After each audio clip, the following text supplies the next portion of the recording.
Uh, Good evening, ladies and gentlemen. Welcome to Action Bros Gaming. Today, we are back on the train of Pirates of the Caribbean. I got coffee, we have beer, we have plenty of things to talk about, and we have plenty of this movie to go over. Um, anyway, so without further ado, let's get started.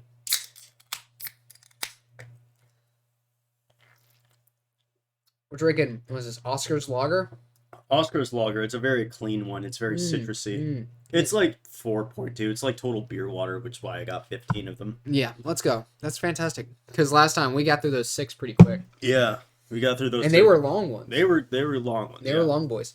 Like my long boy. But it's a dick joke. Anyway, so we are finally at the moment where Will Turner. Oh, before we get started with this, there was one thing I wanted to bring up. So, leave a comment below if y'all guys want us to talk about it, because I sure as hell don't. There are two things that have come out recently, and I just can't be fucking bothered. It's just so for one, I don't know if you've seen it, but for one thing, I did tell you about this earlier, but Avatar 2, Way of the Water has dropped, and I think names are going downhill fast. Yeah, like Way of the Water. It's like you could. It's like, Avatar: The Last Airbender. They legally had to change their name of the show because of that movie. So they had to change it to Avatar: The Last Airbender. Yeah. And now they were just like, and now they just went part 2, chapter 2 of Avatar: The Last Airbender was he was learning to be a waterbender. Boom! Avatar 2 comes out. Way of the Water. Way of the Water. It's just like oh, so you guys are just fucking with them at this point. You guys are just rubbing their faces. You're just shoving the Avatar title in their face. Like it's like, yeah, we get the name, bitch. Yeah, James Cameron, 13 years to make a disappointment. But yeah, so if y'all guys want us to do a review of that, leave a comment below. And then not only that, but there was a show that came out that I've heard is almost as bad as She-Hulk. Almost as bad? Possibly as bad. Okay. And it's Willow. Willow? You remember the fucking the movie from the 1980s with the dwarf guy and fucking oh man, what's his name? Thinking of Van Damme. It's not his name. Val Kilmer. Val Kilmer and the dwarf guy. Hold on. Are you talking about Vern Troyer? No. Yeah, let me show you. Let me pull it up on stream, even though we're not streaming. Vern. Let's see. Okay. Willow. Yeah. Oh, 19... is it? Oh, yeah, 1988. 19... Oh. Willow. Oh God, that one. The Lord of the Rings ripoff. They've now made that a fucking a show, and apparently it is the first 20 minutes are absolute garbage. Really? Oh, I mean, the whole show apparently is garbage, but especially the first 20 minutes. I don't think I ever saw this movie. Yeah, I don't know. I watched this movie once when I was a kid, and is this a beloved franchise? It's kind of a cult classic. It's kind of one that it didn't do well in the box office, but people rented it out a lot, in Blockbuster and stuff. Okay. So yeah, it kind of that's willow trees. But anyway, so I thought that was incredibly interesting. You know what? While we're on the subject of new releases, you know what's a new show that's come out that's apparently really good? What? The new Wednesday Addams shows. Really? Yeah, apparently it's fantastic. What's the actress's name? Jenny something. Jenny Ortega? Yeah. Yeah, apparently she's a really good Wednesday. She was a good fit. Fantastic news. She plays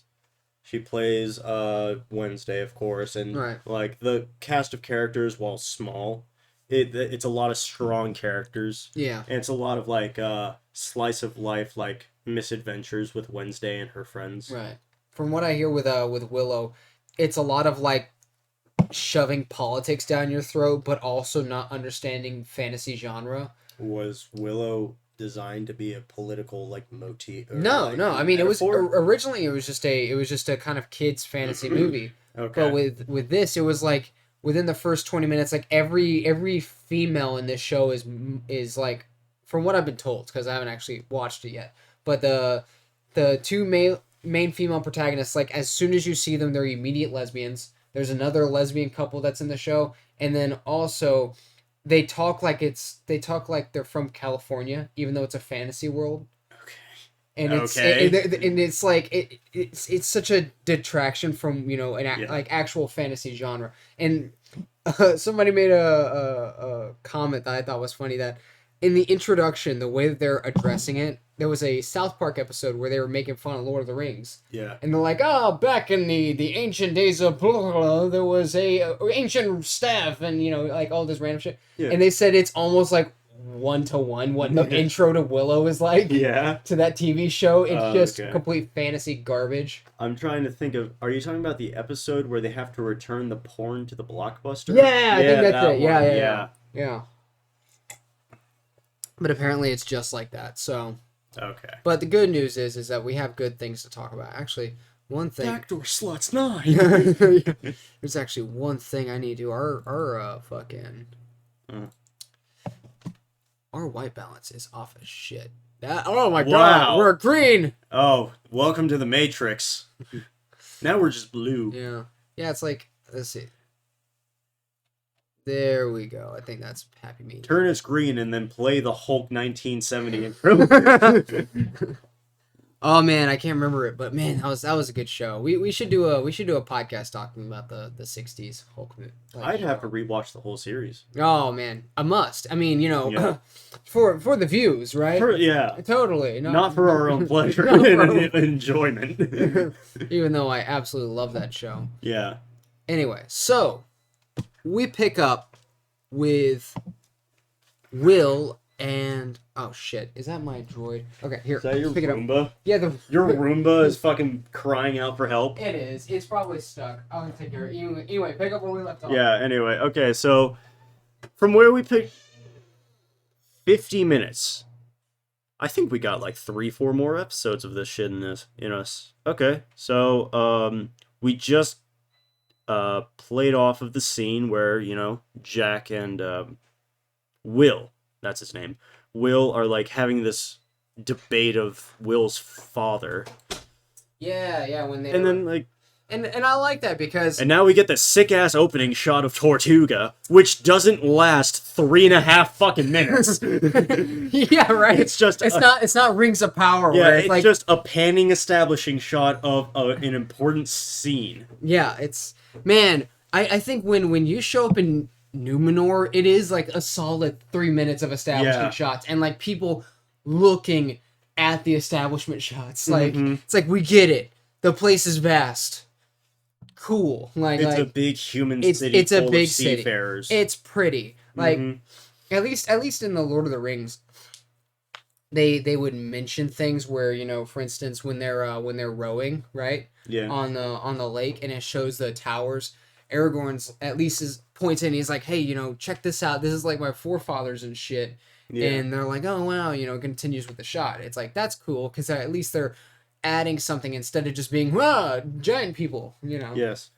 Look at how much money we spent on this shot. Look at all of the CGI artists that we have. There was a thing that somebody told or not told me, but I heard over the internet that Marvel CGI artists, one of the buildings that like does all the artistry and shit like that, like one of the houses or whatnot, they have a room dedicated for employees to walk in and have a psychotic break for 30 minutes before they come back. Whoa. Like where they can just a room where they can go in and like cry for 30 minutes and come out and get back to work. I would love that. Needs to be like industry standard across all businesses. Yeah. I would love that. Like, in Waffle House, like if you want to have a psychotic break, you have a knife fight with some dude in the parking lot. Exactly, But imagine standard. How much murder would be avoided if we could just go to a room and cry. Yeah, exactly. Just go.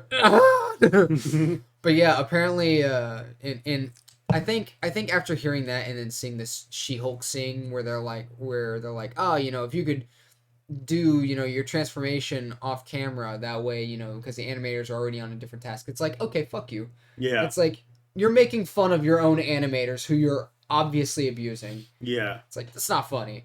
at least with Halo 2, everybody acknowledges, albeit it was a fantastic game, that crunch was over the top. Like, well, you know what? It's like tons of video game companies. Obsidian is famous for this. They create masterpieces in like half the amount of time that like they need. Because like they made KOTOR 2, huge time crunch. right. Fallout 2, huge time crunch. Fallout New Vegas, also huge time crunch. And I think, what was that one? The Outer Worlds? Also a time crunch. And they're all consistently considered the best games of those franchise. It's like, you know, you take what you can get at that point. It's like diamonds are made from pressure, baby. Exactly. It's insanity. Yeah. Honestly, it's insanity. But it's true at the same time. But you also have games like Halo Infinite where a lot of the shit seems rushed and it's obvious. And it somehow took 6 years to make.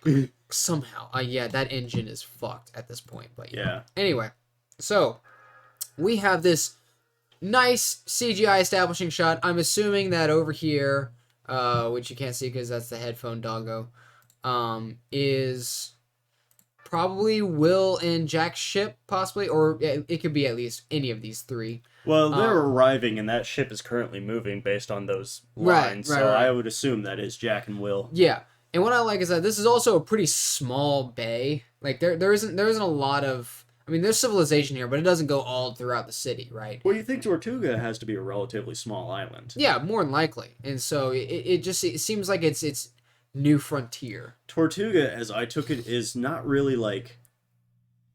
It's not a city of industry. Mm-mm. It's a city of where, like, seafarers and, like, sailors just sort of, like, pit stop and just, like... Kind of like it's basically the gas station of the sea world. It's the gas station of the sea.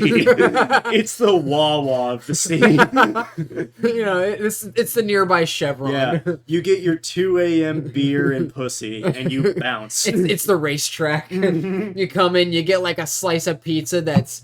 like packed like with 2,000 milligrams of sodium, you know, and a beer, and you just get sent on your way. Exactly. It's essentially what Tortuga is. But we have finally arrived at the Great Tortuga.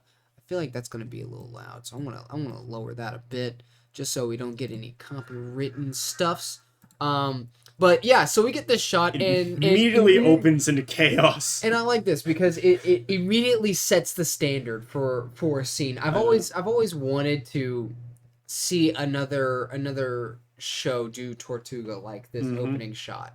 Like, you know, it gives you this wide expanse of what are we gonna see, and then immediately it's just brawls. It's just brawls, fights, people just firing their pistols into the air. Yeah, firing pistols in the air. I think this lady's on a horse. This guy's being, like, hung by his knees. This guy's trying to gallop away and make an escape, I assume. But yeah, firing shots into the air. So many people just firing their pistols into air. And not only that, but also, like, I don't know if you saw, but this chick is, like, throwing her blouse on over this dude's fucking face. Like, it is absolute party time. Like, she's doing completely obscene things for this time, you know. And I'm sitting over here, and I'm like, this is based off of a carnival ride. Yeah, this is Mardi Gras 24/7. Yeah, exactly. Just like we see the first shot. Yeah, that dude was being dragged by a car. I never noticed. That dude was. I never noticed that. Drawn and quartered. Yeah, that dude. He was experiencing some shit.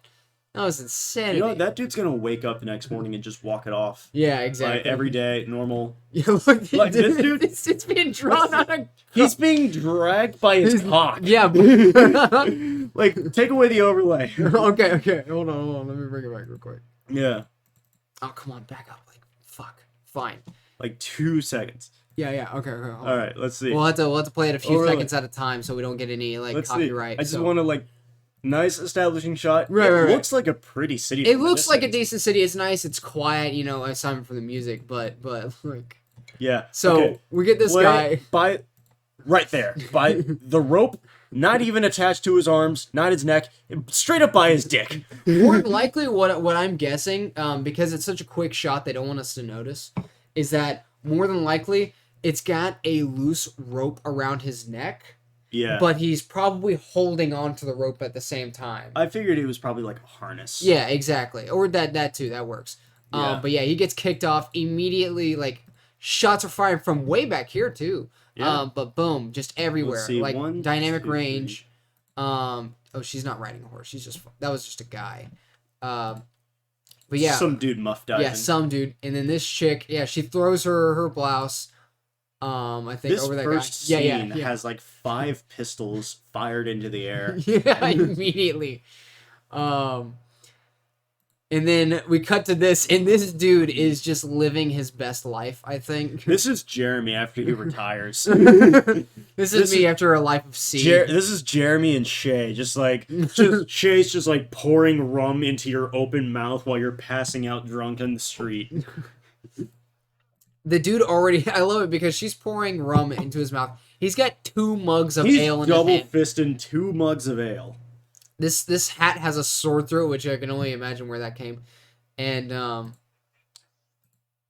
I love Jack because he says, "Indeed, it is a sad life of a man, or that has never experienced the sweet, perfluous bouquet that is Tortuga." Dude, like, can you imagine what Tortuga just smells like? Oh my god! Like because people like English people in that times didn't necessarily shower anyway.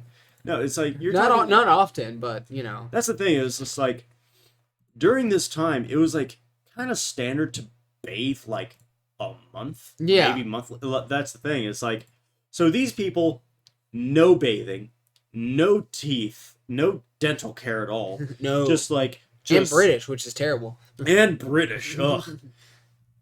And it's just like. They're just like drinking, shitting in the streets, pissing into each other's mouths, just like drenched clothes covered in like urine and liquor. It's like, dude, the smells that you would like, it would knock me on my ass. More than likely, you'd probably vomit. And I love how Jack just comes at it with almost like a hint of nostalgia. I just noticed this guy's petting a chicken, or he's letting a chicken eat off of his hand. I'm just like, I can smell like this. I love it because there's just subtle like random shit. Oh, that's not a hat, that's a boot. Anyway, but I like it. Like this guy's got a sword on his boot. This dude's getting drunk. This dude's in a fight, and this dude's feeding a chicken. Like yeah, it's just total free range of just nonsense. It is like the epitome of anarchy. And what I really like is that this scene establishes kind of the high end of pirate life versus what Will has experienced, because he's experienced Port Royal, essentially one of the most, I guess, orderly fashioned areas around. You know, the most drunk man was the smithy, that the master blacksmith that Will works under, and he just passes out in his shop every now and again, right? But look, and I also noticed like another little detail, like there's bullet holes in the cask that is pouring out more rum. Like, I feel like that's what this is really representing. It's overflow. We take away the alcohol. overlay. Yeah, it's just like man hand feeding a chicken.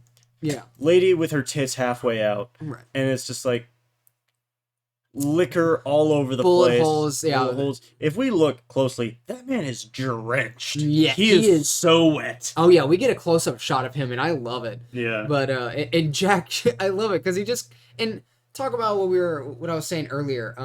The ladies there. I think one of the chicks in Willow, she gets drunk and she says like around 7 times in a fantasy genre. Like the word like. Yeah, the word like. You know, like a oh my god, it's like like yeah. I like you and your yeah.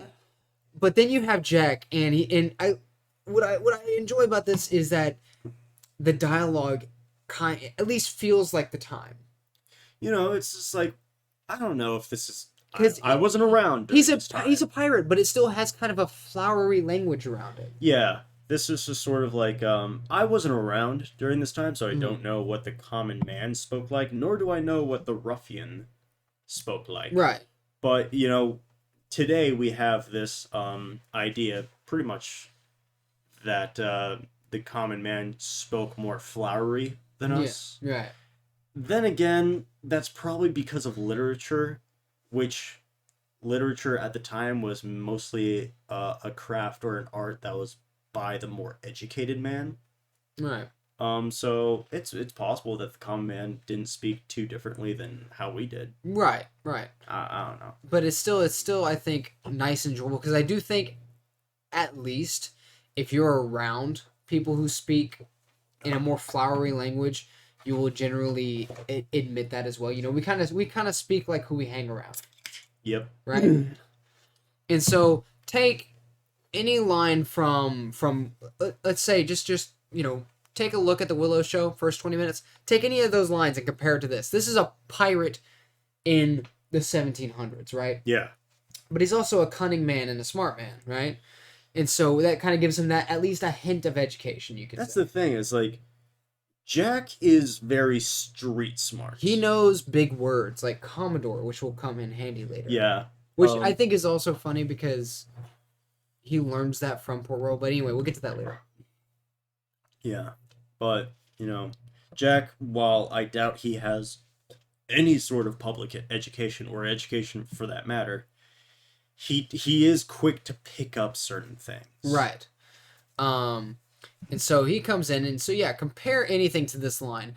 It is indeed a sad life that has never breathed deep the sweet perfluous bouquet that is Tortuga. It's like, it's just that sort of language I can get behind. I can appreciate it. So poetic. It's a poetic line, and he's looking at it with a nostalgic view. It's Tortuga. It's a rust. It's like it is a terrible place. It's a rust bucket of a town. Exactly. But he comes in, and yeah, savvy, and I think, what the fuck is that? Is that a sword or a walking stick? Oh no, it's a walking stick. He literally just picks up somebody's walking stick and is like, "This is mine now." Mm-hmm. That's the thing about Tortuga and this lawless land. You only have something for as long as you can hold it. You know, honestly, I think that's the best way to describe Tortuga. Yeah. It's like, get it while it's there, because otherwise it's gonna be gone. Yeah, basically. Let's see, and he's like, "What do you think?"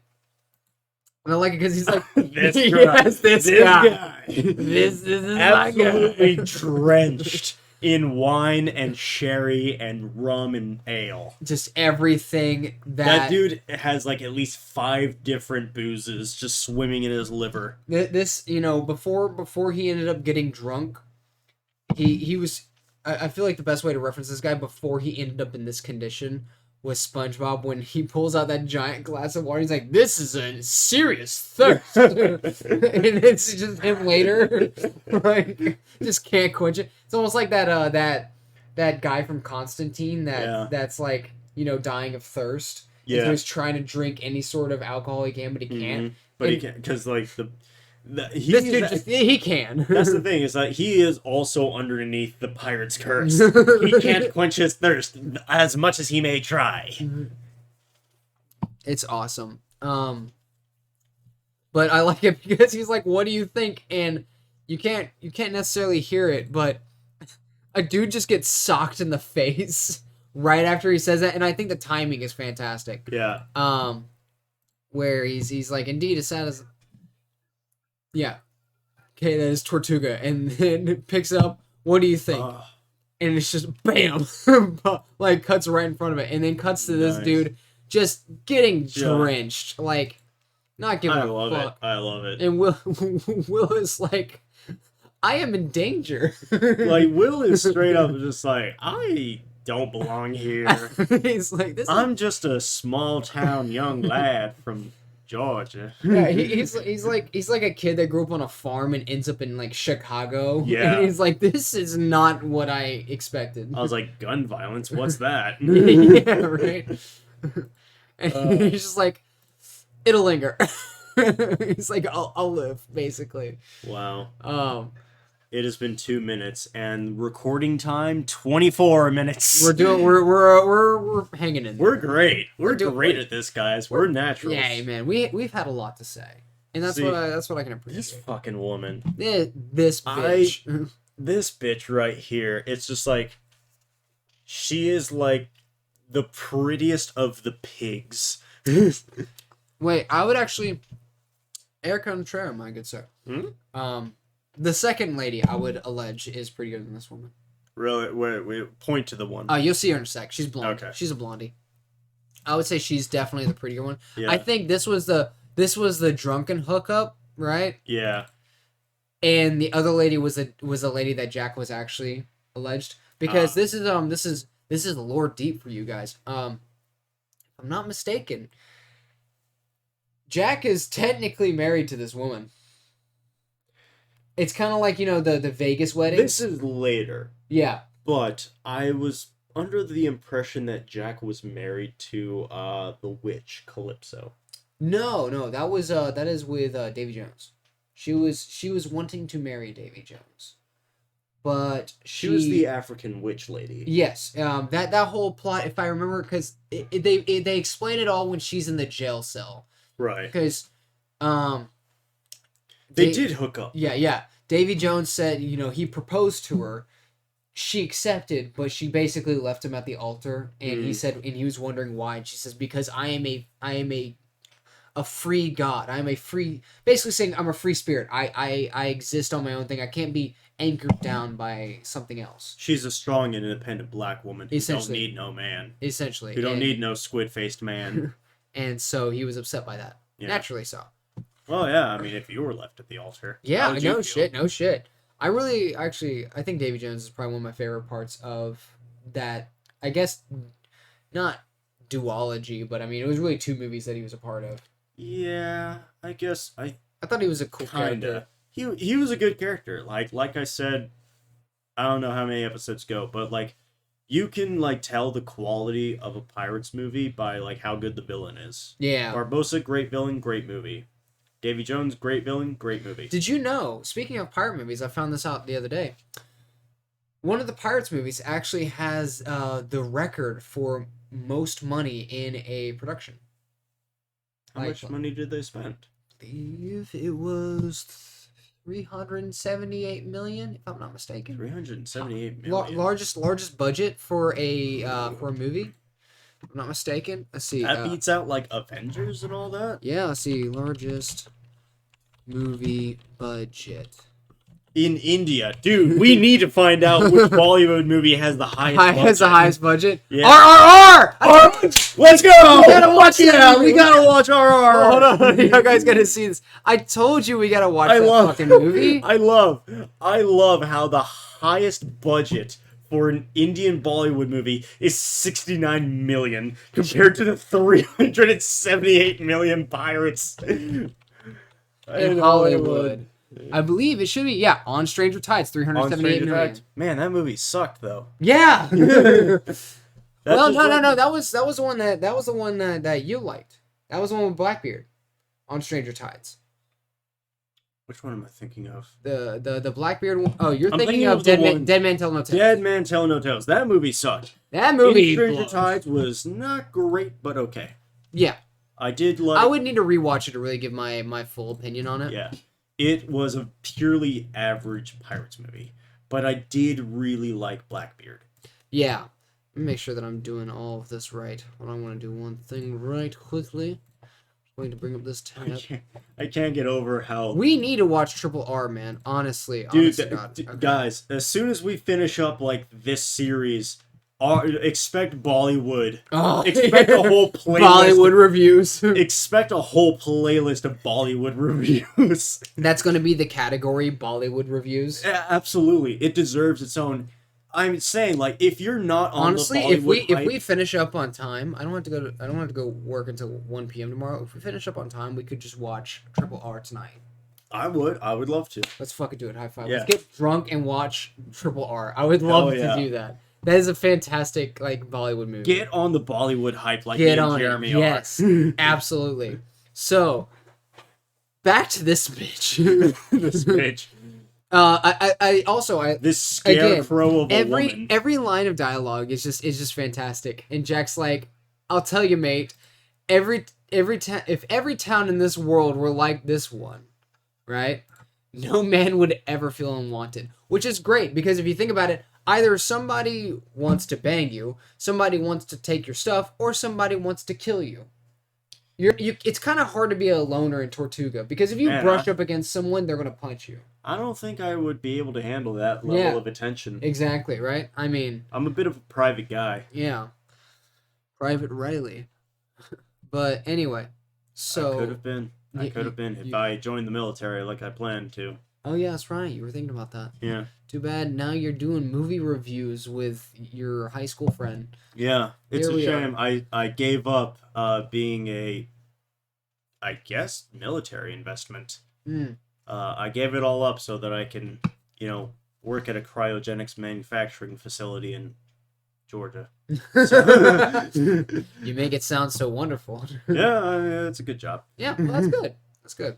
And I like this because because it's good because it's relevant to what Jack's talking about and also leads up to this joke. So he walks up to this girl, right? Or this girl more walks up to him and he's like, Scarlet. Dude, look at the conviction on Oh her face. man. She Good was- acting. that Good actor- camera work too. That actress actually got into a private argument with Johnny Depp just to get in character. Right? She Like was everyone's watching all of the yeah, all the background bitches. Yeah, I was about to say, what would you call them back in the day? I'm losing track. The trumpets. The The strumpets. Oh yeah, the strumpets. The strumpets. The strumpets. So she smacks the shit out of him, and he's like, "The fuck?" He's a bit perplexed at what just occurred. He's like, not sure I deserve that." And then this one, Giselle. That one I would argue is prettier. Okay, Giselle is a hottie. She's a bit of a baddie. I'll give her that. Caked on makeup, visible STDs. I might still. So here's the thing. Like As a matter of fact, I take that back. I would. So Scarlet, like I said, Jack Sparrow was technically, I think, in the lore, he's married to Scarlet, right? Yeah. Here's the thing. He's also married to Giselle. Dude, I mean, Jack gets around. So he's like, Giselle, who is she? He's like, what? Bam. Bam. So I think you kind Again, of great actress. yeah. I think you kind That's of get real the anger on her face. Yeah, I think you get what that little subplot was. Yeah. It's like, okay, they probably talked, and he's sitting here and he's like, yeah, I may have deserved that one. And he's like, yeah, I'm kind of a dick. And then we cut to our main man, who we haven't seen for a minute, Gibbs, or as we know him, Scurvy Alex Jones. Scurvy Alex Jones. Oh, man. Just sleeping with the pigs, Dude, just like Jack. I saw a dude the other day, and I had to do a double take because he looked just like Alex Jones at Shenanigans. And I was Yeah. like, fuck, what? Alex Jones? Whoa. Alex Jones? I really thought about it, but I was listening because if I heard him say or talking anything with a deep voice, I'm like, fuck, it's Alex Jones. That's Alex Jones. Oh, my God. What are you doing in Georgia? But no, the dude was pretty similar. But no, he talked Across the room, you heard him say, "This crack tip is turning the freaking frogs." yeah. But no, it wasn't him. But man, it really threw me for a loop there. I was very confused. So, boom. They splash him with water. You see a beer bottle. He's sleeping on pigs, and he immediately pulls out a knife. Look at that face of sheer panic. Yeah. Like, he's like, shit. Anyway, but yeah. Oh man, I might be top of the mic. Let me bring it down a little bit. There we go. But he's like, curse you for breathing, you slack-jawed idiot.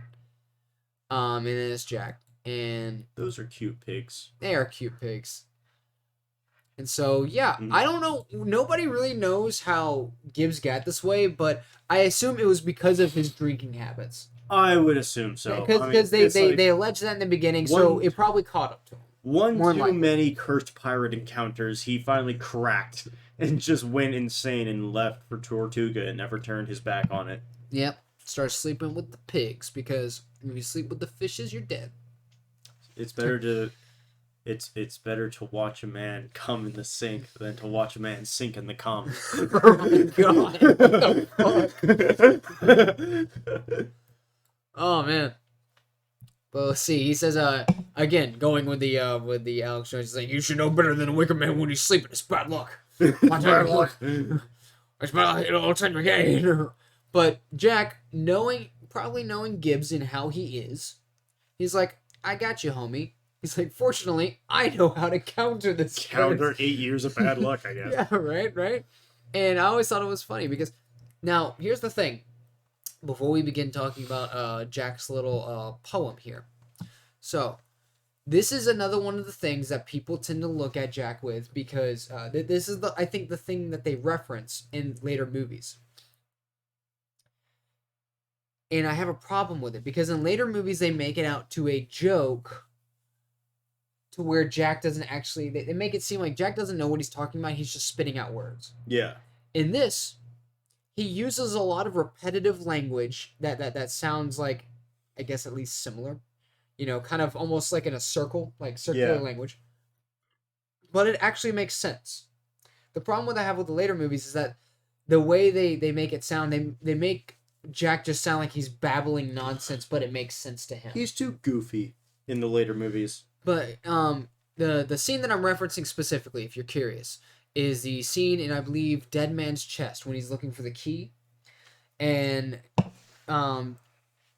what's his face? Alex Jones is like, you know, or we're going after this key. He's like, no, we're going after the chest. And he's like, something about the key to get unlocked. We're, you know, going after the thing that unlocks the chest. He's like, so we're going after this key. And he's like, you're making no sense at all. And it was this whole joke of, you know, Jack sounding very riddly, and you can't really comprehend what he's saying in the moment, but it makes sense to him, and it makes him seem stupid, essentially. Well, that's because that's the thing about Jack is that he has galaxy brain autism. I'm calling it. Jack in these movies has autism. But how can he be so charming? Why is he not like in the corner, you know, rocking back and forth? You know, that's the thing about him, man. It's like he sank in the cum too many times, and then he learned to rise above it. But so this is they that scene in particular used to bug me because they do it multiple times throughout the series where he's kind of just thinking about autism being a pirate curse. It has many faces. Pirates of the Caribbean, the curse of the autism. You see, there's this pirate curse. If you get too much scurvy, you get Asperger's. You can tell because they don't cry when they're babies. I'm seeing. That cut too deep. But yeah, if you watch these movies close enough, Jack is definitely on the spectrum somehow. Oh, he's everywhere. Mm-hmm. So, we begin his little riddle thing. The man who did the waking buys the man who was sleeping a drink. Right? Right? Okay. The man who was sleeping and drinks it while listening to a proposition from the man who did the waking.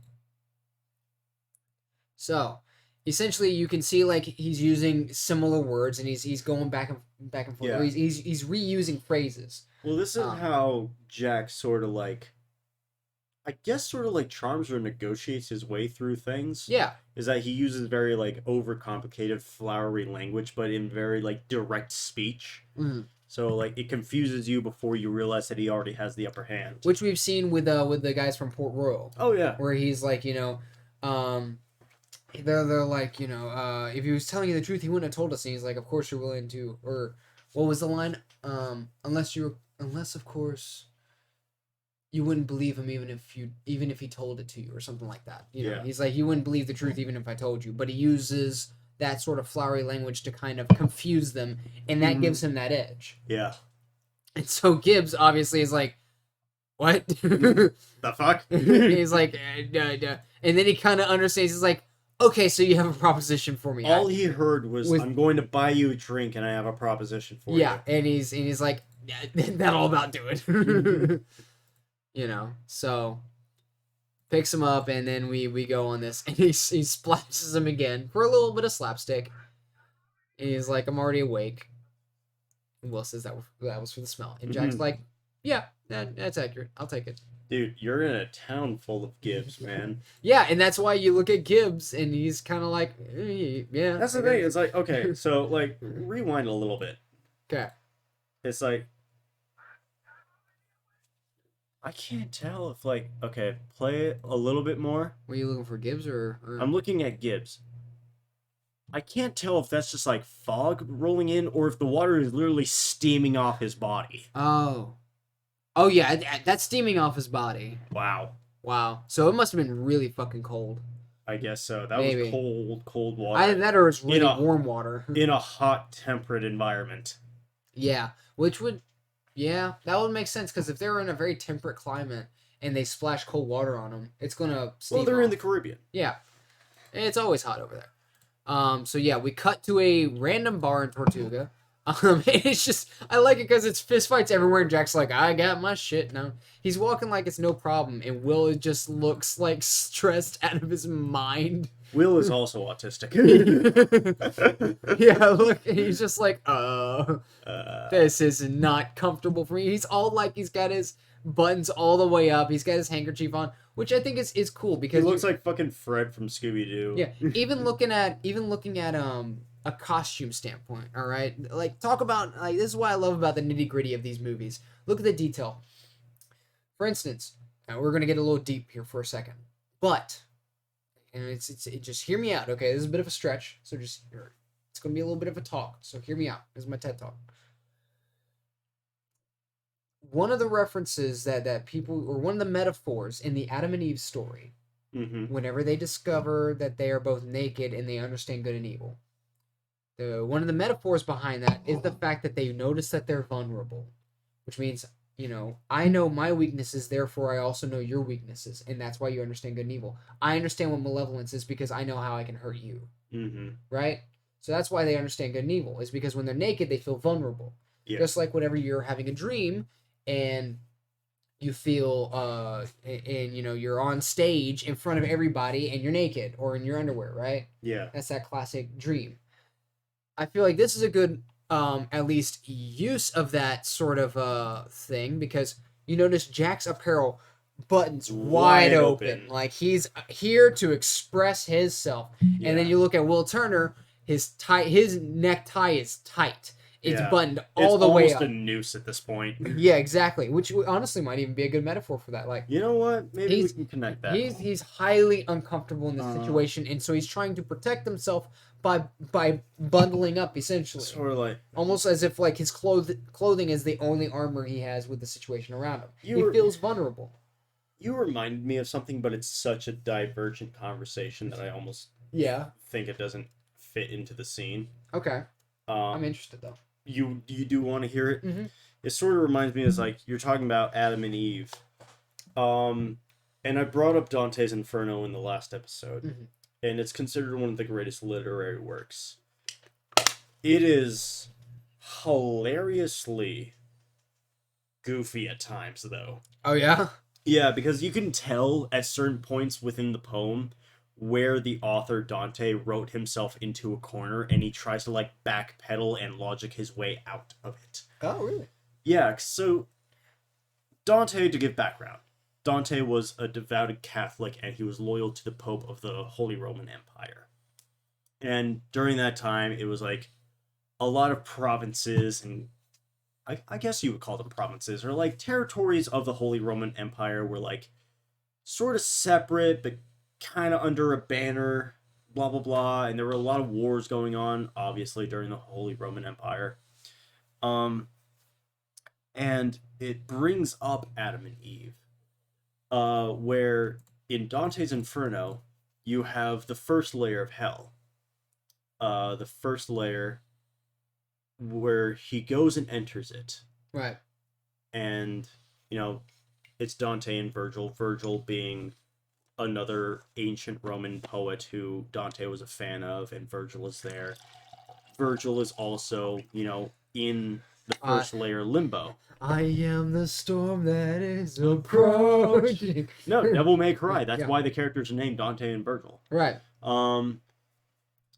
So Dante, the author, I could like in this scene in Limbo, he sees all of these people who were wholly good, but not devout Christians, and that's Right. what the first layer of hell is devoted to. It's Limbo. It's for people who, while not evil or changed to sin, they were not, devout Christians, and they did not recognize Jesus as their savior. Right. So they belong in the first layer of hell, where they're not tortured. They just kind of exist. It's like a purgatory sense. Basically, purgatory is the second. Okay, gotcha. That's a whole. This Okay, is a we'll whole get other there. podcast. We'll This get is there a later. whole other podcast. We'll get there later. If you guys want a whole podcast of me just talking about Dante's Inferno, I'm down. Yeah. Well, I mean, like we're doing this mostly for us, so. Yeah, this is basically. And I can just shove this down like my future kids' throats, being like, "Look at all the shit we used to talk about." Mm-hmm.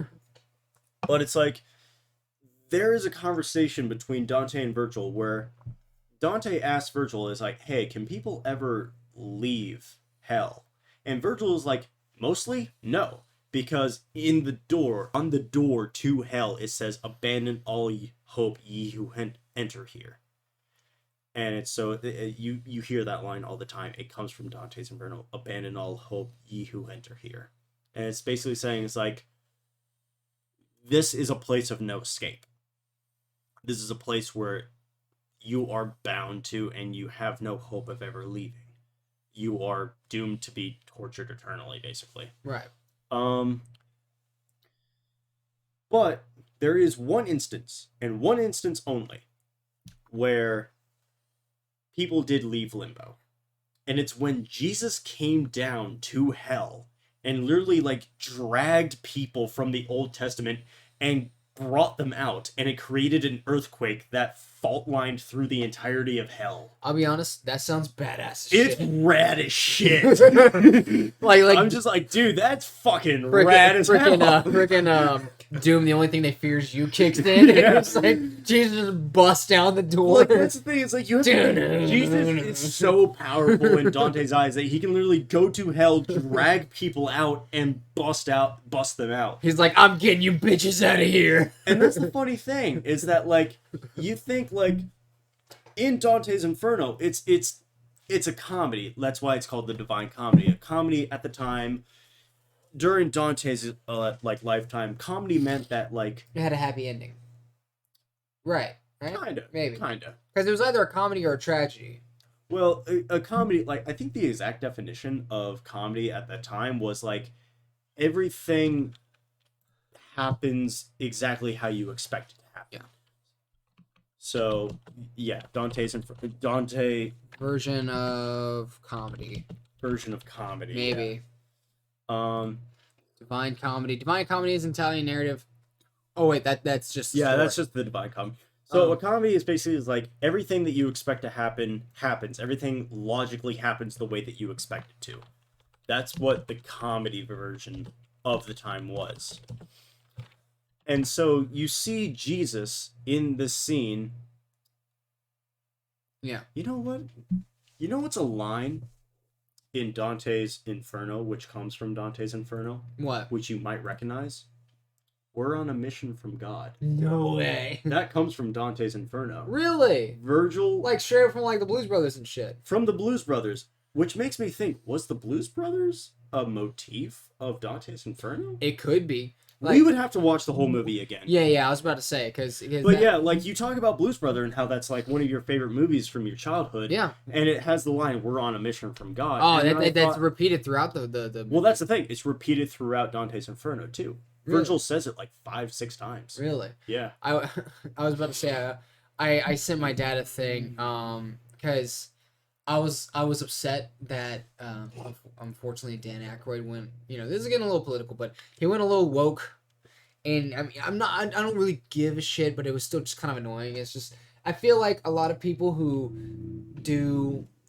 corporations that do gay pride feel more shilly to me than anything else. They're more like, we're going to try and make money off of the fact that we're promoting gay stuff. Rather than actually supporting the LGBT community. Yeah, than actually supporting it. No, see, dude, everything you hate about those companies, the LGBT really fucking hates about those companies. Right. So I went into the liquor store, right? Yeah. And I see a Crystal Head, and I'm like, oh, hey, Crystal Head vodka, Dan Aykroyd.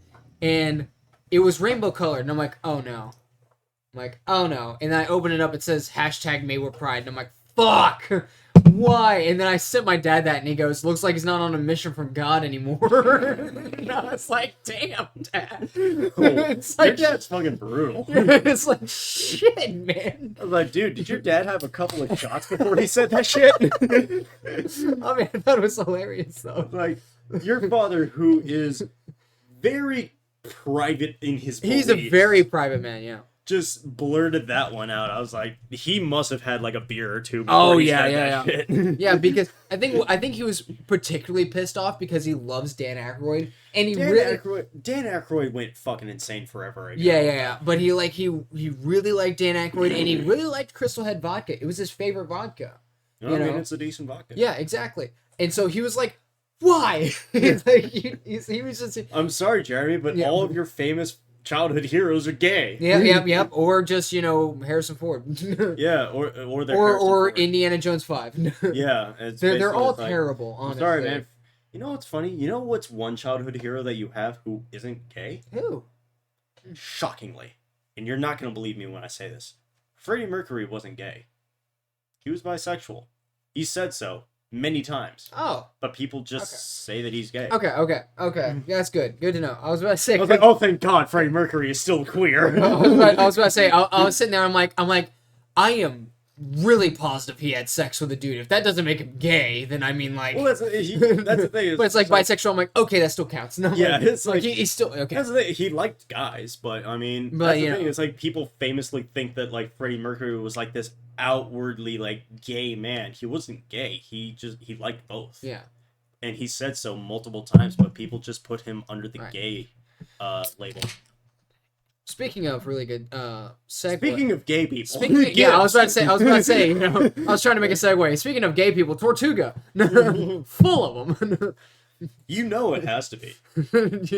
And Jack, I love it because he's walking by, so it's a quick little take, but I like it because he walks by with the beers, right? And he just fucking whips around next to oh, you don't buffer on me, you bitch. But he whips around to Will and just kind of like backs up and like, by the way, keep a sharp eye. Oh, don't piss out on me now, you piece of shit.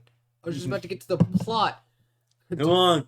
Quick, talk more about... The plot is only getting thicker at this point. Talk more about Dante's Inferno. No. Okay, so, like, that's the thing about, like, hell is that it's supposed to be this place of no return. However, the sequel to it is purgatory. Okay, never mind. Good save. Yeah, right here. So he's walking up. I'll take away the overlay just for shits and giggles. Walking up, like, plenty of time, and then, boom, it's like, huh. Like, this is exactly how my first gay experience went. I'm Will, and that's the dude that approached me. It's like, let me suck your dick. You smell nice. And you're like, I guess I do. I guess I do. And he's like, keep a sharp eye. I like it because Jack is so okay with getting in people's personal space. Yeah. He's like, Will is obviously uncomfortable because he barely knows Jack, and he probably doesn't smell great. And Jack's just like, hey, keep a sharp eye. And Will's like, get the fuck away from just me. like whispering with his hot, never been brushed mouth into his fucking ear. In the middle of Tortuga where everything smells bad. Yeah. Right, speaking of hot, it's hot in this room. Yeah, no shit, right? That's why I turned on the fan. Nice V-neck. Or no, is that the V-neck? No, that's just the regular tee. This is just a regular black shirt. You're looking great, man. Thank you. You got Gibbs over here. Gibbs in the back. And Will's like, fucking, what do you mean by keep a sharp eye? It's like, shit, it's gonna go down. And here we get some major plot stuff. Yes, like that punch. So, Gibbs is like... what I do like about Tortuga? What? Everybody fights people. Like, there's always a fight going on, but they never, like, drag people into fights. No. They keep it private. They keep it between the guys who are involved. Yep, exactly. There is a level of chivalry within Tortuga. It's like, if you're in the middle of a fist fight, keep it between the guys involved. Exactly. Don't bring outsiders into your fight. There's at least a respectable culture. The culture of Tortuga. Yeah. Where it's like, there's no laws, just moral compass. Right. And personal code.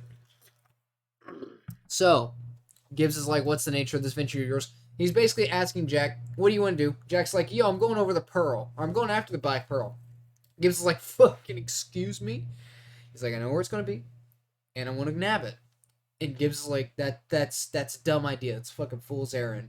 He's like, you know they can't die. He's like, Yeah. you're going after undead people. How are you gonna win out in this? And Jack's like, that's exactly why I know what Barbossa's up to. He's like, I know what they want. I know how to solve their problem, and I can do it. And it's like everyone, and you're sitting there. We don't know necessarily what the curse is at the time. We're like, how does Jack know all this info? And then B, why is he going after the Black Pearl now? Why didn't he go after it over the past 10 years? Why is now his opportunity? Well, we have established, although the audience may not know this, I was about to say, I don't want to jump too far ahead because this is a big plot point. But we do know that Jack was marooned on an island. He stayed there for an undetermined amount of time at this point in the movie. Yes. And the Black Pearl is the fastest ship that can't be outrun because the wind is always on its sails. Right. Exactly. And so Gibbs is like, Barbossa's not going to strike a bargain with you. He's not going to strike a bargain with a fool. And then Jack's like, that's why I'm not a dumbass. And Gibbs is like, what makes you think that Barbossa is going to give up his whole ship to you? And then Jack says the line. It is actually, he's like, it's a matter of leverage. He says leverage, but leverage. This is an important point. Very important. This is what we call, and this movie is full of it. It's called dramatic irony. It's when the characters within the play have information that the audience doesn't know. Right. Or maybe it might be the other way around, that the audience knows something that the characters don't. I don't know. Maybe it's reverse dramatic irony. Right. Anyway, Jack knows something that the audience isn't privy to. Mm-hmm. But it does get revealed, and then it's just like, and I like it's a subtle reveal, because as soon as he says this, now again, we're not stating anything, although you've probably seen this movie, so you know what it is. It does this nice zoom in on Will Turner. Yeah. Of all people, Will Turner just catches wind of what Jack's sort of saying. Mm-hmm. We don't know how much he hears, but I like it because immediately, as soon as he says it's a matter of leverage, or a matter of leverage in American slang, zooms in on Will. Mm-hmm. So we're like, okay, it's a kind of it's like a visual double entendre. Yeah. Because it's like, okay, Will's also hearing what's going on, so we know that he's listening in, but it also has something to do with him as a character. Yeah. And so it's nice. It's a nice shot, nice directing in that situation. Will looks back, and you have this little slapstick where you have Gibbs is just not understanding, and Jack is like, like, look over, and there's just this fucking thick ass lady that's like pushing herself on Will, and he's the prettiest guy she's ever seen in her life. Yes, so obviously she's going to be interested, and Gibbs is like, the kid. What does the kid have to do with this? And then Jack says, that is the child of Bootstrap Bill Turner. His only child. Which, if you were listening in the previous episodes, when Elizabeth says that her name is Elizabeth Turner, everything gets quiet, and they look over at, or one of the pirates, the guy that has the fake eye, he looks over at his buddy, and he's like, Bootstrap. So obviously this is some sort of pirate that has, that either ran with Jack's crew or has something linked with this curse. Yeah. He has something, like, we know that he has some sort of ties to Barbossa. Yeah. Maybe the curse, maybe just personal ties with Barbossa. We know that he has something to do with this Black Pearl. And that's what Jack is using. Yeah. And he goes, his only child. And he goes, is he now? So, I like this because the guy shows up and he's like, that's my woman. I was just like, not interested in this Tang? I'll take her off your hands. And Gibbs like, I kind of feel a change in the wind. I feel a change in the wind, I'm telling you. Like, I think this leverage will actually prove in our favor. I can find us a crew. Like, there's bound to be some sailors as crazy as me. And he says there's bound to be sailors crazy as you, and Jack says, one can only hope. And I love the line. It's a very piratey line, take what you can and give nothing back. They cheers, and then they drink their booze. So they made their deal. It's almost like an official deal. Cuts to the moonlight. Oh, yep. Back on the ship. Back on the Black Pearl. Which, by the way, now if you notice, the sails are tattered. And, like, holy, they weren't before. They are now. Which makes you think, How the fuck does this ship outrun anything? Yeah, exactly. And it has some eerie music that's playing. Oh, I realize it's muted. Let me fix that right away. Oh, shit. There we go. There we go. I actually think I'm going to set the audio back to the way it was previous. So I'm going to hit this here and then drag it down to 50. There we go. There. Nice. Very nice. That'll be good. So we cut back to the Black Pearl. Black Pearl sailing along, going Very wherever nice. it needs to be. The two goons show up, and they're saying, "Hey, you're gonna be essentially eating with the captain. He wants you to wear something nice." And then she says, "You can tell the captain that I'm disinclined to acquiesce to your request." Obviously, a callback. Very snappy. Very with Elizabeth. snappy. She thought about that for some time. They're like, She was just waiting. She had that one in the bank, just waiting to pull that line out. She was like, I'm waiting for them to ask me to do anything so I can clap back with that line. But we're so buff in the cameras. Look at us. Yeah, I know. Look at us. We're absolute swole. I actually didn't mean to wear a tank top this go around, but I'm like, I'm not so opposed to it. Jeremy's on that bodybuilding game Totally. right now. Totally. He's on that getting fucking swole. Yeah. Even though Riley's probably more swole than me at this point. Mm-hmm. You have more strength than me. I'm training for athletics, not bulk. Dude, freaking. I know this is a side that y'all guys don't know, but I guess my cousin-in-law, or nephew-in-law, Camden, who's Shay's aunt's child, or not her child, but Shay's aunt's husband's child. Yes, it's very very strange. Anyway, fucking like benches more than me, and he's in middle school or high school, and I'm like, is he just a big kid? Yeah, I mean he's like, he definitely weighs more than me, but he's kind of like, in high school you had just those big kids that were just big and strong as shit. Oh yeah. That's kind of what he was. That's the thing. It's like, we grew up in Dahlonega. None of them were pretty, but all of them were corn-fed motherfuckers. Yeah. We grew up in Dahlonega. There was not a single 10 in this county. Aside from us, of course. Yeah, obviously. Yeah. And we're out of towners. Yep. But back to this. So she says the line that obviously Barbossa said to her, trying to clap back. I'll take that back. We had 1 or 2 10s, and the other 10s were honorary because we needed some more 10s. In the roster. Yeah, they got the participation award. Yeah, they got participation awards. They were really 9s. Yeah. But they might as well. But when you only have 6s and 7s around, you'll take a 9 where you can find it. In Dahlonega, it's just everyone is just this thick corn-fed fucking ugh. Beefy cowpoke. Oh yeah, just this beefy tomboy thick lady. Just these fat bottom girls. I mean, granted, they were thick as hell. But I mean, Riley's personal choice. Yeah, not too pretty. Yeah, no. Dude, Dahlonega was a fucking candy shot for me because I don't care about facial stuff. I don't even like eye contact. I mean, it was 100% certified Angus beef down there. What I like. But he so back to pirates. She claps back with that, and he said you'd say that. He also said if that be the case, you'd be dining with the crew and you'd be naked. So he was he prepared for this. So she thought she was able to one-up them, but they were like, nah, man, Barbossa already knew you were going to say that, which just goes to show how smart Barbossa is. To an extent. Also a very clever man. Also, this dude's fucking eye. That's the thing, is I can't tell if that's CGI or a prosthetic, or I don't know. Or if they actually hired a guy with a glass eye. I honestly, I'm not sure. I don't think I'm pretty sure it's CGI. I have a good feeling about that.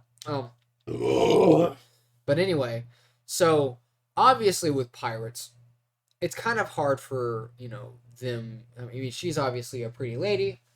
Prettier than any of the Strumpets that we saw before. And so, dining with the crew and being naked, we kind of know where that's going to go. What was the blonde one's name again? Giselle. Giselle is a baddie. Yeah, Giselle's a baddie. Yeah. Yep. No wonder Jack married her. Yeah, dude, I would. If I was drunk enough, I would have locked that down pretty quickly. So essentially, they're like, you're going to be either dining with the captain or you're going to be dining with us. And if you're dining with us, it's going to be bad. Yeah. Right? kind of it's a good subtle, it's a good, I guess, child, because this is a kids movie. It's a good way to hint at how bad pirates were back then, Mm-hmm. because obviously in a movie like this, they're not gonna say they're gonna rape somebody. So they're like, it's hinted at like. so they're like, how are we gonna hint it? So they're like, how are we gonna hint at this? And they say, oh, you'll be dining with the crew, and you'll be naked. And we're gonna have our way with you. Except they don't say that part. Yeah, exactly. But you know, they say, you know, you'll that's the thing is like, this movie is kind of clever with how it's like, well, if these are pirates and this is a pretty woman, how is she not getting raped on the daily? Yeah. Well, it's we don't know this yet, but it is explained. It's just like, honestly, that's just sort of an empty threat. Right. The fact that she'll be naked and she'll be dining with the crew, that is an empty threat because they can't feel pleasure. Right. It doesn't matter. It wouldn't matter to them if she were naked or if they could even have sex with her. Yeah. As far as I know, they're super desensitized. Yeah. There's like whatever. They don't. Yeah, like, they don't give a shit. Now, I mean, of course, they have a perverse sense of it because they're thirsting for something like that, but nothing can slick their lust. Yeah, so they know that it would be pointless. Yeah. So it's kind of like one of those things where, you know, imagine like, you know, feeling that sexual desire but choosing not to like fulfill it. You know, so you constantly have that like emotion, but it's never satisfied. Yeah. You know, so. I enjoy this scene because it's something that mature audiences can understand, but it's also something that kids can understand because it's like, if you're dining with a crew, then you're gonna have to show your boobies, you know. It's like, and that's what a kid's gonna think, but as an adult, you're like, oh no, that's a rough situation. That's a bad situation. They're gonna run train on her. Wow. And a crew of a ship this size, that's at least 30 people. Yeah, that's gonna be rough. That's rough, buddy. And so she's like, fuck. And so she takes the smart thing and takes the dress. And I like the little joke where he's just like, fine. Now, this is something that I don't think is necessarily that realistic, especially on a pirate ship. But they bring out a beautiful buffet table of food. That's the thing. Is like I get that, and I get that they're hinting at the idea that they can't sense these like pleasure, like the pleasure of good food. So they kind of reference it by the fact that they're making her an illustrious dinner, like a dinner of royalty. You know, this is perhaps one of my favorite scenes because of how smart it is. It's a great scene. It's a fantastic scene. Like you even have you have this guy like he's making doing candlelight. They bring out this whole fish. Lobsters. What do we got? Crawfish, octopus. It's beautiful. It's a beautiful platter. Calamari. What is that? Garlic? Yeah. Dude, like trout on platter. This is a gorgeous meal. It's a wonderful display. Dude, this would be like my last meal if I was on death row. Exactly. Fantastic array. Like, look at this. A whole pig. Like a whole baby pig. Next to a chicken. Yeah, like... With what is that? With berries? Elderberries? Yeah, like it's a beautiful display, and then she's mildly eating it, and I love this. This is I love. I see. This is why y'all guys understand. We pick apart movies that we don't like, right? But this is why I love filmmaking. Dude, I love this. You guys have seen us pick apart movies that we hate. Imagine when we pick apart movies that we love. I love this so much. Now, I mean, think about it before. An hour an episode for, you know, various shows, right? Mm-hmm. 2.5 hours for 25 minutes a piece. Mm-hmm. Like, we love this shit. This is just beautiful, beautiful setup. Yeah. So, it's a wonderful... Now, like I said, y'all guys don't know much about the curse. You don't know about the desensitizing things in the situation of the plot. Right? If you're a new viewer, you don't know like the thing that the curse does. There's apples, right? The berries. The apples are important. Apples are very important. The whole pig. So I'll play it so y'all guys can see it. I'm gonna fucking leave the overlay. I don't give a shit. I'm gonna cut it, pause it several times, but I love this. So her character is being modest. She's like, yes, this is how I was raised. She's starving technically because they haven't really fed her that much. Mm-hmm. So she's trying to hold back and keep her stature because that's what she was raised to do. That's what she's always done. She's always tried to be mild and modest. Even though she's starving, she's been trained so hard as that sense of propriety, right? Mm-hmm. That sense of, She's grabbing a fork and she's eating one bite at a time. she's being civil. She's not even cutting it fast. She's taking one tiny bit at a time, and then look at this. So nice juicy red piece of meat, focused on the meat, focused on the tenderness and the deliciousness of this meal, right?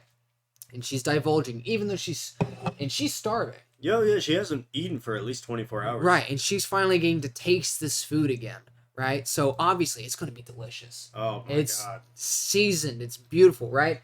And Barbossa's just sitting here, hasn't touched a thing. No. Hasn't had one scrap of food. And I want to play this. I fucking love it. Look, takes a bite. Oh, chuckles. God, it's so much. It's so much. It's so little. Dude, he almost came in his pants when she took that bite. I love it. It's so good. Especially, this has one of my favorite monologues of all time. Is Barbossa's monologue in here? So this subtle scene right here. All you just saw. It really, when you watch the whole movie, this is the whole Pirate's Curse summed up into one shot. Mm-hmm. And that's what I love about it, is that she takes that bite, and he just kind of, that sense of envy, that incredible acting, like he's just like, and that's the thing, is like, she takes that small bite, and that's just like, this is basically like porn to him. Yeah. He's just like, God, I want to feel that so bad right now. And he's just like, the next line, if you'll play it. And he understands too, because she's starving as well. He knows that she's starving, but she can enjoy it. He says, there's no need to stand on ceremony. See, I'll bring up the overlay again, just so we don't get copywritten. She looks at him, and he goes, there's no call to impress anymore, because, obviously the pirates. He's like, you must be hungry. Yeah. He's like, because she hasn't eaten, right? So she's looking back at him. Like, she's not sure. Almost second guessing herself. Yeah, exactly. And you hear, it's auditory. I don't know if y'all guys will pick up on it, but you hear she drops her items, fork and items, and just starts going ham. Just going at it. And boom. Dude, look at the envy in his eyes. The lust. Oh, I fucking love it. He is just like... I love it so much. And he's just like looking at her, enjoying this food to such a degree that he can't. And I love it because he starts egging her on, right? Because he's like, okay, you've tried the leg, right? Chicken leg, turkey leg. Now please have the berry, have the pig. Yeah, right. Look, and he's like, have some wine. Yeah, he starts pouring the wine, and she grabs for bread. Grabs bread. Yeah, grabs bread, and look at that, just look at that like intense stare of just like, yeah, you fucking love it, don't you, bitch? You're really making it pornographic. Dude, this is porn. This is totally porn for him. Yeah, and he's like, Need another beer? No, I'm still about halfway on mine. But he's like, try the wine, right? So he's like, try the wine, And then she's like, boom, takes it immediately without guessing. And just, again, cuts to him. And he's just like, God, I remember when I was that ravenous. He's looking back at it, and he's like, what's next? And then the apple. One of the apples. The apple is very important. Because think about an apple, because it has a metaphor. There are several. It's a biblical metaphor. This movie is full of biblical metaphors. Yeah, obviously calls back to Adam and Eve, the thing that Eve eats that gives her the sense of good and evil, right? The act of betrayal. The act of betrayal against God. Right. Barbossa betrayed Jack. Blah blah blah. He loves the apple, right? Yeah. The green apple specifically, which is usually what they use in Granny Smiths. Yeah, Granny Smiths. Is usually what they use, I believe. I don't think they ever really use red apples. Well, I think Granny Smiths are just particularly like... Which used to be my favorite apple, by the way. Oh yeah, you like the sour apples? Yeah, I really liked... my two favorites are the Granny Smith and the Honeycrisp. Everybody has a favorite apple, even though they don't realize it. Yeah? Everybody has a favorite apple. Mine used to be the Granny Smith, probably because of this movie. Because I saw it so many times, and I just... Oh, man, I loved this movie as a child.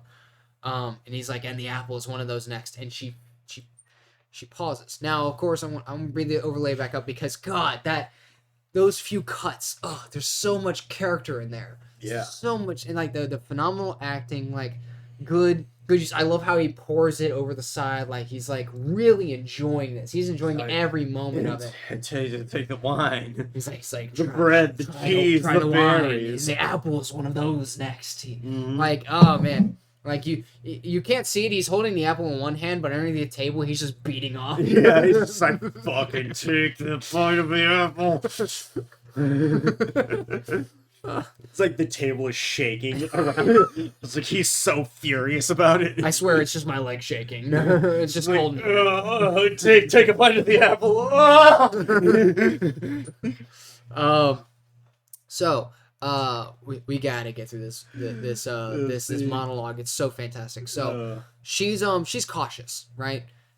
She drops the bread, and she's unsure. It cuts to the mouse, who's looks like he's gnawing on something. The mouse, or not the mouse, the monkey. fucking monkey. I'm sorry. Trying to get through this, and she looks concerned. She's like, "It's poisoned," and he's laughing. He's like, and I love this. I love this because his monologue ends with this phrase, and he's like, "There'd be no sense to be killing you, right? There's no sense to be killing her." So he's like, "I don't want you dead," and she's like, "Let me go. You have your trinket," which, if you ever think about nowadays, trinkets are regarded as just a small petty item. Yeah. Like, you have your piece of random jewelry, be on your way. You have your little golden medallion. And then he's like, "You don't know what this is." And she says, "It's a pirate medallion," obviously not knowing what it is. And he goes, "This is Aztec gold. 1 of the 882 identical pieces." I like to note 882 identical pieces. I like to note that I knew that. Yeah. I knew that shit. In the previous episode, Jeremy knew on the dollar how many gold pieces there were. And that's how much I love this monologue that he goes on. Yeah, and we had that conversation about, like, man, you're lucky that he didn't drop one in the ocean. And then we realized that it's like the golds literally guide them to the coins. Yes.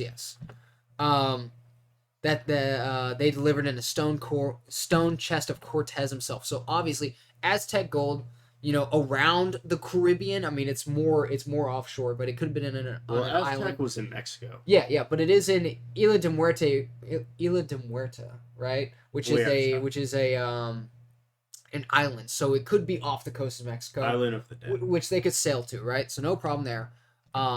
He's like, "This is Aztec gold. Blood money paid to stem the slaughter he wreaked upon him with his armies." So this is calling back to the historical time when Cortez and the Spaniards took over or slaughtered the Aztecs. History lesson. Yes. Cortez was a Spanish military man. Back in the day, I don't know how long ago, but he basically conquered Mexico, basically, yeah. and the Caribbean islands. Yeah. And he slaughtered Aztecs Left across and the right. board, left and right. He's like, "These guys eat hearts. I'm not about it." Yeah, it's just like, blood sacrifices on pyramids? That sounds a little sus. I hate that shit. And so he killed them. Yeah. Because that's not sus. Mm-hmm. So, of course, like Cortez, Spain was a very vast military power.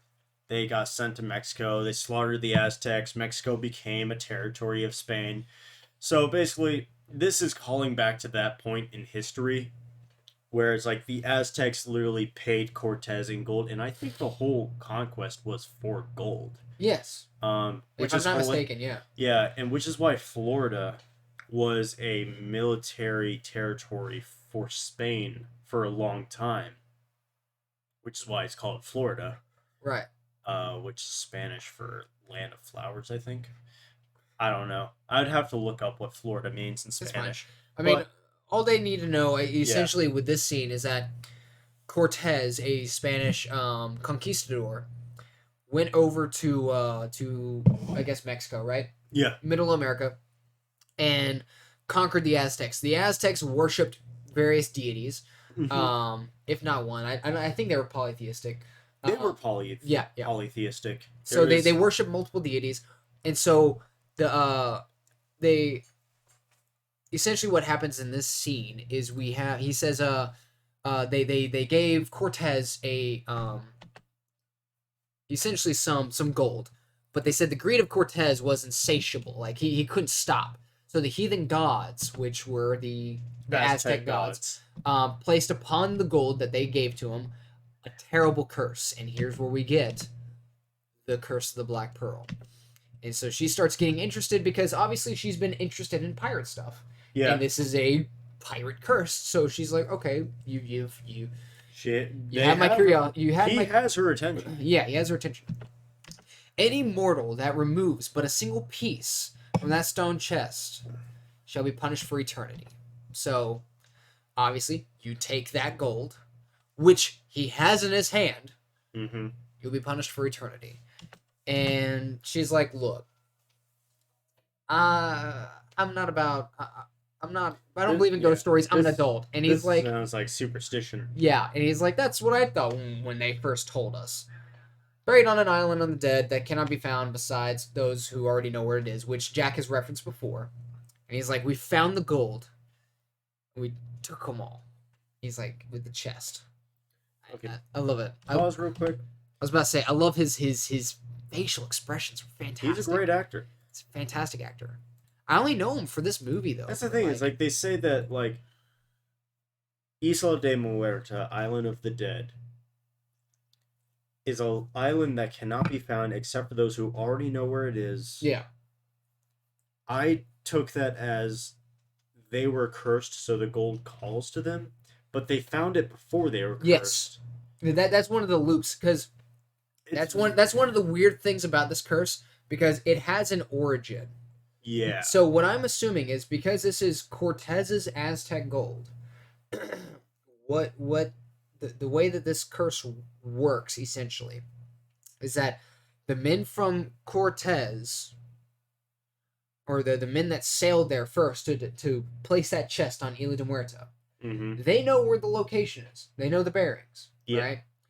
They left, and through the hundreds of years that it's taken, they've been able to pass down that line of curse until it came across these pirates that took the gold. That's the only way that this can work. So, do you think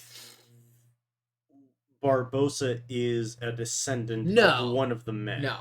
I think what it is it was a passed down legend. You know, from anything from a drunken Spaniard being like, oh, I knew where Isla de Muerta was. This was the bearings, you know, but I'm never going there again. So, It's a cursed island. It's a cursed island. You shouldn't go there. But, you know, you can only go there if you know where it's been. So if you know where it is to be found. So I'm going to tell you the story. So that way you can pass it on as legend. I guess so. That's the only way that this curse can technically work. Because otherwise, it's just going to loop around. Once everyone dies that knows where it's at, it's going to be lost forever. Yeah. So it has to have been passed down through either talking or reading. Like, that's the only way that you can find it. Mm-hmm. We don't know how it got into the hands of Jack, because Jack was the one that knew the bearings, which I think they discuss later, so, sorry, spoilers. Maybe Jack is a descendant? Again, I don't think it's more of descendants. I think it's like picking up conversation. I guess so. In either, you know, basically it was a game of telephone is what I've gathered from it. Is that either it was Spaniards that passed down the tale. Mm-hmm. Someone captured a Spanish ship. They gave up the bearings. Somebody gave up the bearings at some point to where pirates could find it. Mm-hmm. And that's how it came to be. I don't think that he's a descendant. I think that's going to be much more of a stretch. Yeah. I don't think that his great-great-great-grandfather was a Spaniard. You know, I think it would make more sense that it was passed down through, you know, legend. Through conversation. Yeah, through conversation, and he picked up on it and found the gold. I guess so. I think that's more plausible than say. I think it's more of a stretch that, oh yes, I was a descendant of one of the Cortez's men that just so happened to be on the ship of Isla de Muerta. I feel like that's much more of a stretch. It would make more sense to me for it to be picked up through conversation. I think that makes more sense too, in general. So I like this where he's like, you know, you can see like the flicker in his cheeks, or in his I guess you would call him like in his cheeks, where he's like, fine, we did, and he's just like. You can see like the anger in his face of regret, utter regret. There be the chest.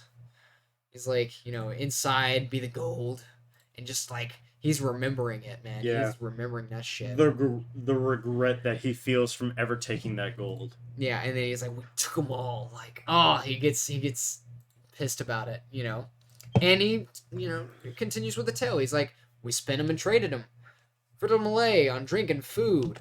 And I like this. And pleasurable company. He's like, we gave all the gold coins away because we took all of them. Yeah, we bought booze and liquor and food and hookers. Basically spending your lottery money, right? Yeah. But then I love this. The more we gave them away, the more we came to realize the drink would not satisfy. Food turned to ash in our mouths. And all the pleasurable company in the world could not slake our lust. And as this happens, the music is starting to build. Like the I think it's the Black Pearl theme is starting to build. It's either the Black Pearl theme or the Curse theme. It's starting to build, and it's like giving you this eerie sense where you're like, okay, some shit was happening. So essentially, the more we gave away this gold, the more we realized that we cannot be satisfied anymore. Yeah. We are no longer feeling again. We're feeling more I wouldn't necessarily call it desensitized. More like numb. Yes, because like the way I've described, or the way that I've kind of came to my own understanding with the pain that they feel is I think they can feel pain. I don't think they can feel pleasures. Okay, that's the thing. Is like it's said that they can't feel pleasure. They feel hunger, but they can't satisfy it. Exactly. They feel thirst, but they can't satisfy it. So they could feel pain, right? They feel pain, they feel lust, they feel hunger, they feel thirst, but nothing can satisfy that. Right. So I think it makes sense to me that the way this curse works is you can feel all of the pains of humanity, but you can't feel any of the pleasures. Exactly. It's not a complete numbness. Yeah.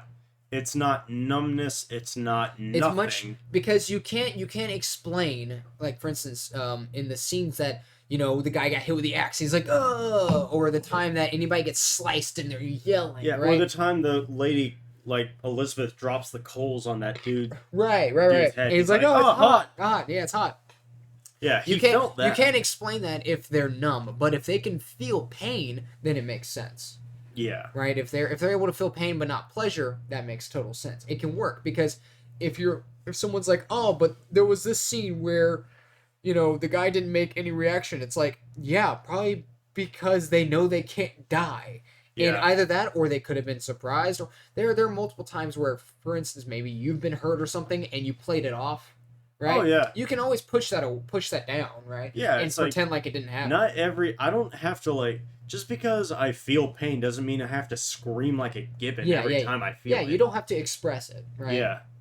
Not every time. And so I think that's basically the best way to work around the curse. But he builds up, right? And he's like, we are cursed men, Miss Turner. He's like, food we eat tastes like ash. We can't have any pleasurable company. We're constantly thirsty. Compelled by greed we were, but now we are consumed by it, which is why I love this. I think that makes it so good for this curse because they're like, you took our gold, so now you're cursed men to the point in which, you were greedy enough to steal our stuff. So we're gonna curse you with constant need, essentially. Yeah. And I think that's such a good line because it's like, we first took this gold because we were greedy, but now we are consumed by greed. All we have is a thirst, a hunger, a lust. We are constantly scavenging for this to dull our senses essentially to satisfy us, and we can't. We're constantly under this greed, and I think it's a perfect curse. Yeah. It's a perfect way. It's like you were greedy enough to steal the stuff, so you're going to be cursed with constant need and unable to satisfy it. And I think it's fantastic. There's a lot of Dante Inferno's motifs in this movie. Yeah. Because lust, gluttony, and greed, three things that they were cursed by. Lust is the second layer, gluttony is the third, and greed is the fourth. I wonder if we watch this movie, we could work our way all the way down to the ninth, which is betrayal. Yeah, I would say so. That'd be interesting. What are the other ones? I'll see if I can make connections. Well, I think in order it goes Okay, so in order, it's limbo, which is being good but without Christ. Lust, gluttony, greed, wrath, heresy, violence, fraud, then betrayal. Interesting. We could think of. We'll see if we can make a connection. That'd be interesting. That'd be fun. And so yeah, it builds, and then boom, we're consumed by it. And so they get distracted by a change in the wind. The monkey was going a little crazy, and boom, she takes the one of the knives and hides it. And he's like, "Won't do you any good, bitch." Yeah. He's like, "There's only one way we can end our curse." He gives the coin to the monkey. I love that monkey. It's great. It's like all the scattered pieces of the Aztec gold must be restored, right? And the blood repaid. What does that mean? That means everybody that's took the gold has to give it back and also pay blood sacrifice because it's Aztecs and they like their blood sacrifices. Which means if you're able to make the connections, you can see where this is going. Mm-hmm. But he says, the blood, blood repaid. And I think that's an important thing because I think some people miss that in the third act of the film is that if you take from the gold or if you take gold from it, you specifically have to pay back in blood. Yeah. So you can't just give it back even if you've taken it for 5 seconds. You have to actually cut your hand yourself and put it back. So we can assume that every pirate has done so. Mm-hmm. Right? So he's like, the blood repaid. But there was one person, which y'all guys maybe know or maybe don't know, that has not yet paid back that blood. One specific line of family. He's like, thanks to ye, we now have our final piece. And she goes, and the blood to be repaid? He's like, so why there's no sense to be killing you? Yet. Oh, it's so good. It's so smart. And then finally, I love this. Apple. I fucking love it. I love it so much. Smacks the apple out of his hand. Yeah, smacks the apple. And so I think it's fantastic because it comes full circle. Like the whole monologue comes full circle to the beginning of the conversation. Yeah. She's like, apple, it's poison. He's like, there's no sense to be killing you. And then at the very end, it's like, there's no sense to be killing you yet. So you want that apple? It's just like, it's so good. I love it. It comes full circle. It's a very well-rounded monologue, and it describes everything we need to know about to further the plot. But she pulls out her knife, and he's like, "What are you gonna do with that?" Essentially, he's like, "Arg." I think he gives a Arg. And then she pulls around, immediately defensively stabs the knife through his heart, by the way. Through his heart, and he's looking at it, he's like, "Shit." Pulls it out, and it's dripping with blood. Which, by the way, this imagery. You're sitting here and you're like, I just remember this as the carnival ride, and it's just him dripping with blood, and he's like, I'm curious. After killing me, what is it you planned on doing next? Yeah, what was your plan past that? Exactly. Yeah, I need a pee. Go for it. I need a pee too, but I'll keep going. Eventually, it's going to come to a big CGI thing, which we can probably pass over, more or less. Honestly, it's mostly visual stuff. Yeah. But I love that imagery right here where it's just talking about it's very eerie and creepy. And what I like about also is if you look at the lighting in this whole scene, his eyes are yellow, which is something that you don't normally get often. It's not a clean color. Everything looks dirty. Everything looks yellow. Everything looks used. It's very, very good direction for these shots. And so she freaks out. Jumps out, and then we get to our Black Pearl theme and kind of a more carnival-y pirate sort of thing. Boom, come out, and we see these are all now skeletons. They're skeleton creatures. Oh no, I know that guy with the dreadlocks. He was the one that had, the bombs, and he got hit in the back by Will. And then there's that dude, those two guys that picked up, that choked out Jack Sparrow. So we obviously recognize these guys, but they're not their former selves. So we see them for, I guess, what they truly are. And then it shows this whole pirate montage, shows a lot of the CGI, and honestly, I think it still holds up today. It still looks very well done. It looks very creepy. The music is kind of rhythmy in the sense that this scene does kind of, I wouldn't say it bugs me, but it is very carnival ridey. Like, very staged. This guy swings by. They're throwing her up and down, like things that they wouldn't necessarily need to do, but they're basically just scaring the crap out of her. um, and so it's not really necessary, this whole scene. It's more just to be creepy and give off this whole carnival ride scene. She runs down, she hides underneath the stairs, and then boom, jump scare. It's a monkey, and it's also got skeleton because he has the gold. He has the gold, and so he's probably need to pay the blood as well. But yeah, very carnival looking shot, very eerie and creepy. But otherwise, fun. What the fuck? Oh yeah, that was a thing. I think the foundation had ended up breaking. Shifted. Yeah, it shifted. It pulled up some of the wood. Shay tried to pull it up and broke it in half, and that's why that's way. So that was mostly Shay's doing. I'm blaming her. Sorry, my bitch wife ruined our house. and so Barbossa's like, look, he's like, the moonlight shows us for what we really are, which is why we saw all those moon shots earlier on. Mm-hmm. And you know, with the cloud coverage, every time it showed the cloud coverage, that's when we saw them.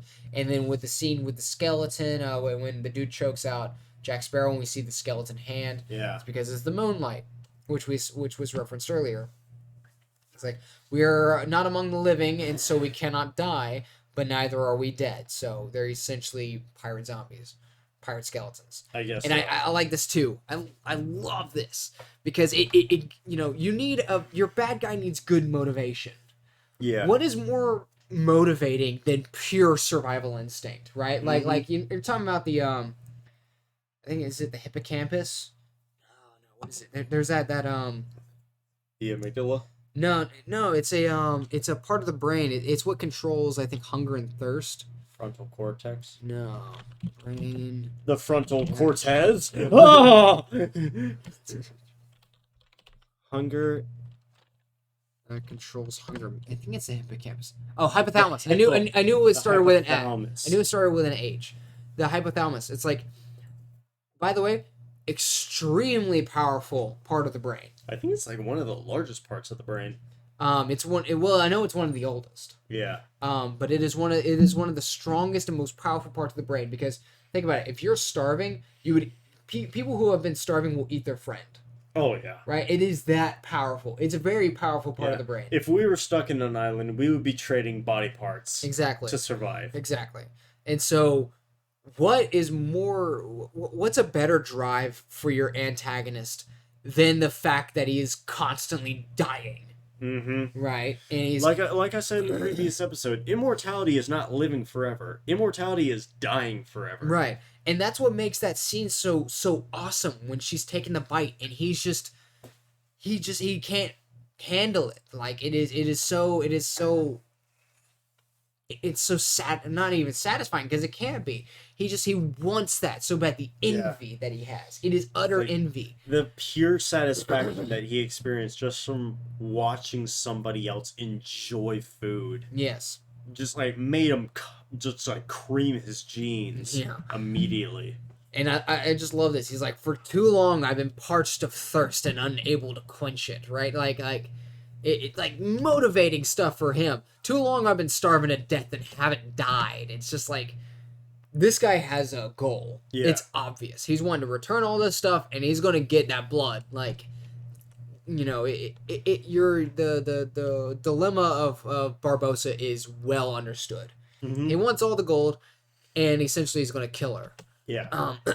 He's like, too long I've been starving to death and haven't died. He's like, I feel nothing. Like, and we agreed with that. It was, you know, he can't feel any of the pleasures. Yeah. Right? Says, not the wind on my face or the spray of the sea, like anything he can enjoy, not the warmth of a woman's flesh. And then another callback to the sort of monologue that he goes on in that scene. You best start believing ghost stories, Miss Turner. You're in one. I love it. Yeah. And then just a flex. He takes that bottle of wine and pours it, and nothing goes down, which essentially is just a metaphor for what he feels. Yeah. It just drains through his whole body. Yeah. And then obviously laughs because he scared her. Everyone laughs and he's like back to work.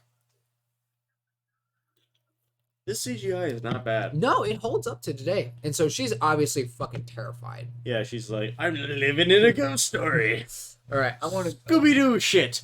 I'm gonna see if you want to talk about the crazy pirates and I Yeah. guess rank them. I also F tier to love, F like, tier. gonna take away, like, the look of, like, pure distress. Oh yeah, I mean look at on the Elizabeth's hair. The hair is face. unkempt. Like it doesn't look perfect. She looks She looks like she aged like 10 years from last scene to this scene. right, exactly. It is truly like she is distraught as hell. But let's keep playing. She like looks like she's in a fucking mental ward. Oh my god, this scene where Jack is hiring a crew. And I want to say that's Vern Troyer. Vern Troyer, if you don't know, is he's a man with dwarfism. He played Mini-Me in the Austin Powers movies. I'm gonna look up to see if Vern Troyer was in the yeah. I'm gonna see if he was Vern Troyer Pirates of the Caribbean. Vern Troyer.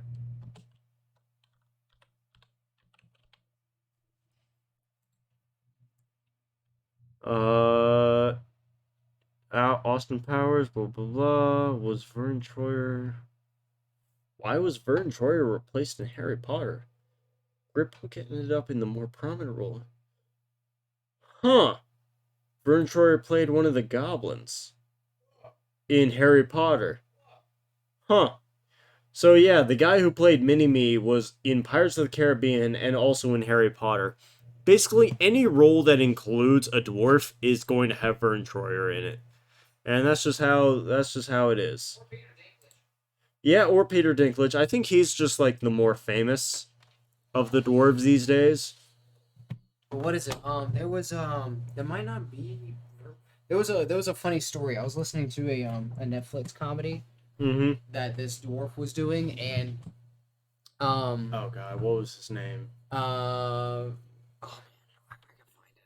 Yeah, I know which dwarf comedian you're talking about. Netflix dwarf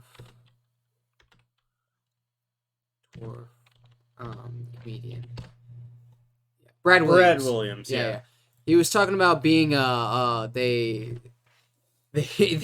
thought he was Wee Man at a golf tournament. I love that. Yeah, that whole thing because you know every dwarf looks like every other dwarf was what he was joking about. Yeah. And I had gotten a kick out of that. So as you were saying, is Vernon Troyer in Pirates? I'm like, are we again mistaking a dwarf for another dwarf?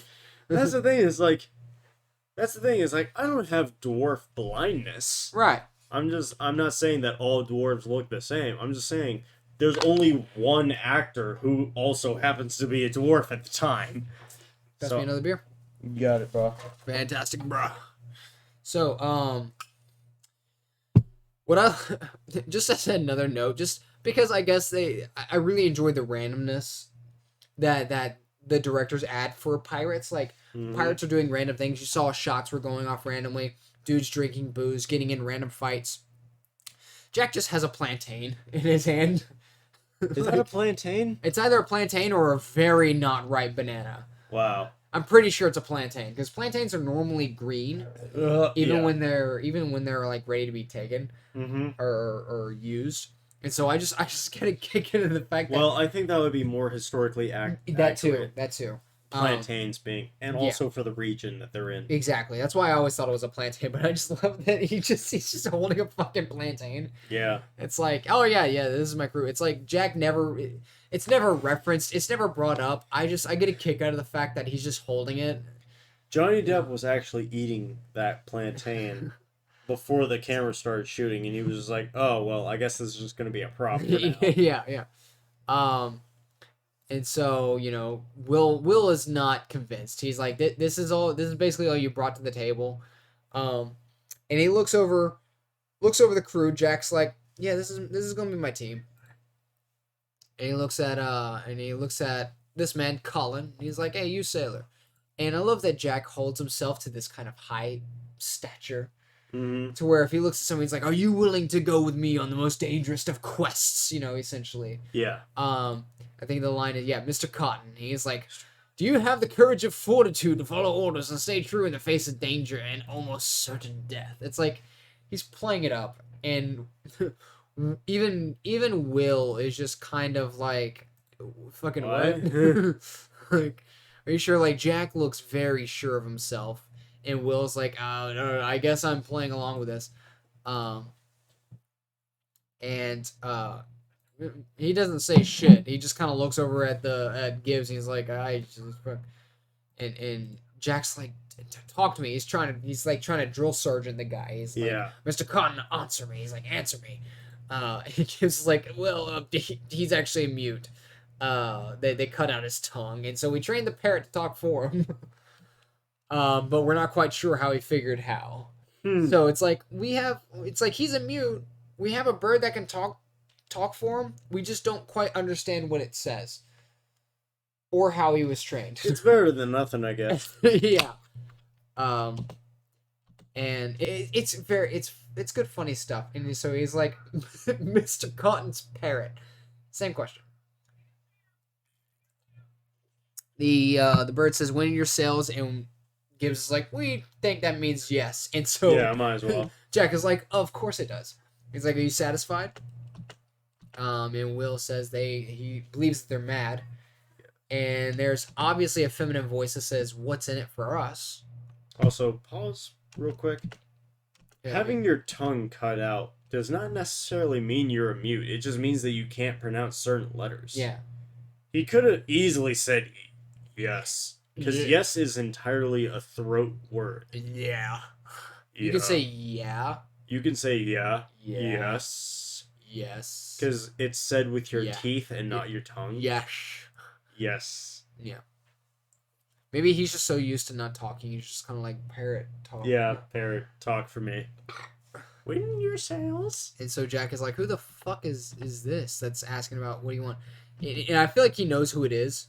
Mm. And he knows who it is. He's like, "Anna Maria."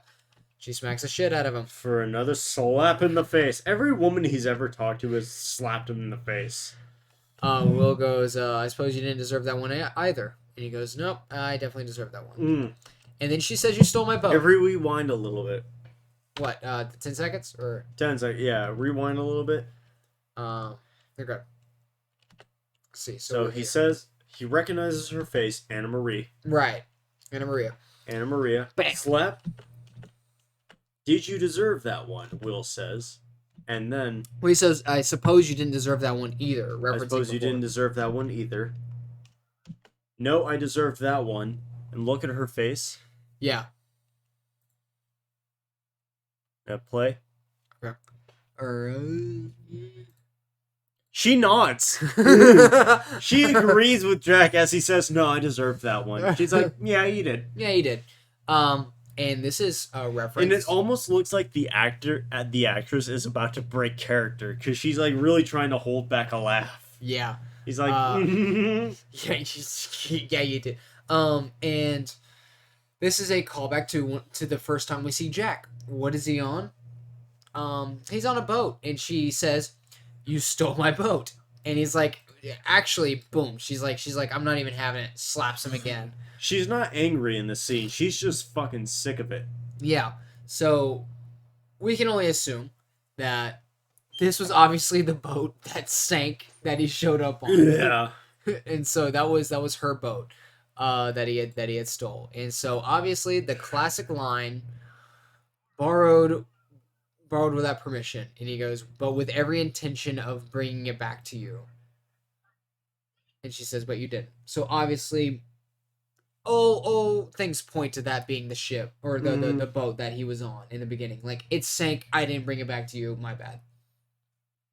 And so he's like, "Oh, he's like, you'll get another one." She goes, I will. And he's like, "A better one." Like, "A better one."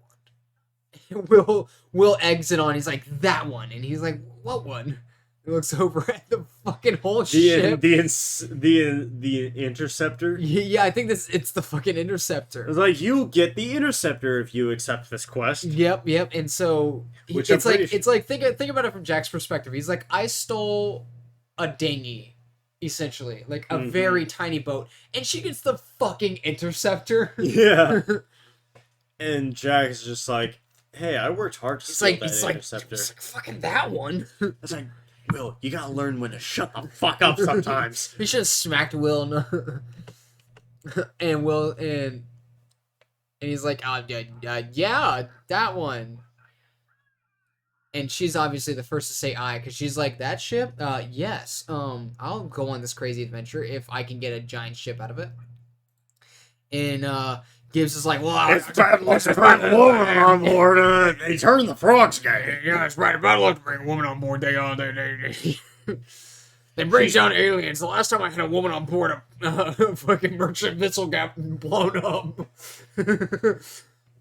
And I saw a cursed pirate ship.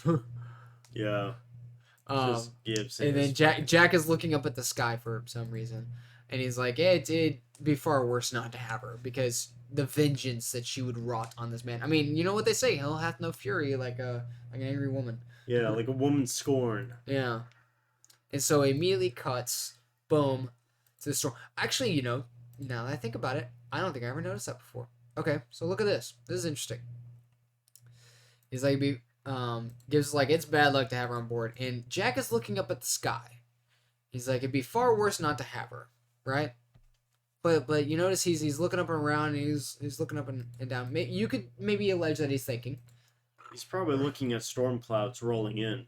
That's what I'm thinking. Because look, they immediately, Gibbs starts to look up in that direction as well. And as we can see right now, it is so is Will. Yeah, and so is Will. But it's pretty clear skies out. Yeah. I get this. This gives me Avatar: The Last Airbender vibes. Remember where Iroh is sitting there and he's like, we need to slow down. There's a storm coming in. And Zuko's like, what do you mean there's a storm coming in? There's not a single cloud in the sky. And then like 2-4 hours later, the storm hits and shit. Yeah. I think it was the episode called The Storm. Mm-hmm. But I think that kind of reminds me of that, where Jack can kind of tell that there's a storm coming in when everyone's like, what the fuck is he looking at? Yeah. Which goes to show that Jack isn't dumb. He's a pretty smart guy. He has a gut feeling about things. Well, you know what they say, because he spends most of his life on sea. You know how, like, when you're on a beach and you see, like, those rolling waves? Yeah. A way to tell that a storm is approaching is if the waves are flat. Right. So they sort of sheet in. Yeah. So it's like very flat. They don't actually wave. arch or anything. anything. They don't arch. They don't roll. They just like. Right. So that's one way to tell that a storm is about to come in. Right. So Jack just kind of has his gut feeling, then boom, cuts, hard storm. Bad storm. But they're sailing through it. And good effect too. I don't know if they're like using a model, or if they're using an actual ship or CGI, but it looks great. It holds up. And they're all on this heavy ass like ship trying to sail through it. And I like that they have a cut of the fucking like dwarf, and he's hanging by the rope. Yeah. And good times. No, good times. And Jack is just sitting there looking like a confident badass. He's in his element. Yeah. This is where he deserves to be. In the middle of chaos is where he shines. Yes, exactly. He's enjoying it. Looking at this compass, which, by the way, we all know doesn't point north. And it actually spews one of my favorite lines from this movie, where Will and Gibbs are trying to, anchor down some of these sails, and pulling, heaving and hoeing, and I like it because it really brings in the cursed nature of this whole scene, because Will is like, how can we sail to an island that nobody can find with a compass that doesn't work? It's a fair question. Right. It's information that he does not know, but Jack does. Right. And I love Gibbs's expression, because he's pretty happy. He's like no, you misunderstand, man. The compass doesn't point north, but we're not trying to find north, are we? So you're just like, it gives you that kind of like, kind of like, idea where it makes you want to think So- like, how the fuck does that work? So it's like, I don't know if we want to spoiler it right I mean, now. we're probably not going to get to Dead Man's Chest, so I feel like we can talk about it. So the compass does not point north because it's not designed to. No. It's designed to point towards your goal. Yes. Point to the thing that you want most. Yes. Is I believe And the what line Jack that is wants most is to find Isla de Muerta. that or So- the Black Pearl, which I Yeah, mean, or the Black Pearl. which I mean will Which lead them to could be either. the both things. Yes. So it's pointing towards what he wants most, which is either the Black Pearl or Isla de Muerta. And I Those think- two things are I conjoined think anyway. that's what makes this movie fairly interesting because they don't explain that until the sequel. No. So if you just watched the first Pirates, you wouldn't necessarily know how that compass works, Yeah. which I think is kind of alluring in its own sense. Like it's kind of a get out of jail free card. You know, a compass that doesn't point north. We're not trying to find north, and it's kind of a weird. Like if you never had the sequels, you wouldn't necessarily understand the workaround there. Yeah. You wouldn't understand that he has a magic item, you know. Yeah. Basically. But still, it's cool to see and to think about, and so he's steering away. Looking sick as hell in his Looking- tricorn hat. Dude, yeah, in his absolute element. Gibbs comes in and he's like, "We should drop canvas, sir." And Jack is like, "No, we can keep going. We're gonna keep plowing through this." He's like, "What's put you in such a fine mood, Captain?" And he says, "We're catching up." And I love it. I think it's great. And then, boom, we cut to our first shot of Isla de Muerta with the cursed pirate ship of the Black Pearl. So we've now arrived at Isla de Muerta. And Elizabeth is there, obviously, with the Black Pearl, and she's just waiting for them to grab her. And so they show up, and like it's time essentially for you to pay your blood. So she's expecting to die. Get your wrist slit. They're obviously making it super ritualistic. My god, she has a long neck. Oh wait, see, this is the painted cleavage, by the way. Yeah. I think you were the one that was mentioned. Yeah, they had to paint her cleavage on. Yeah. So they're bringing her on, and essentially she's like, "Yeah, this is where I'm going to die," because by the way that Barbosa was alleging, they're going to slit my throat and kill me. Yeah. But God. Keira Knightley is built like a gazelle. oh man, It's like long neck, all legs, barely a torso. another establishing shot of Isla de Muerta, by the way, and it's looking. See, that's the thing. Is like, is that a volcano in the background? yes, it is. Yeah. That is definitely an inactive volcano. Yeah. Isla de Muerta is actually like one of the islands of Hawaii today. It's just Honolulu. Yeah, basically. And then I wouldn't say this is a reference. This because that movie came out way later, and this is just a common phrase. But it cuts back to Jack and them, and there's just shipwrecks everywhere, and you hear Mr. Cotton's parrot saying, "Dead men tell no tales," which we don't know what that means. But Jack is smart enough to know how to sail through. So Gibbs is talking about, he's like, everyone who's tried to sail to Isla de Muerta, most of them have been shipwrecked and died. Yeah. He's like, it's a complicated passage. But Jack's, albeit confused, he's like, I'm basically going to wing it. Yeah. But Will Turner is interested. He's like, how did Jack come by the compass? We don't know much about Jack, says Gibbs. And he says, with a mind to find the treasure of Isla de Muerta. It's like, that was before I met him when he captained the Black Pearl. So now we know more about Jack. He was originally the captain. Yeah. And Will Turner's like, shut up.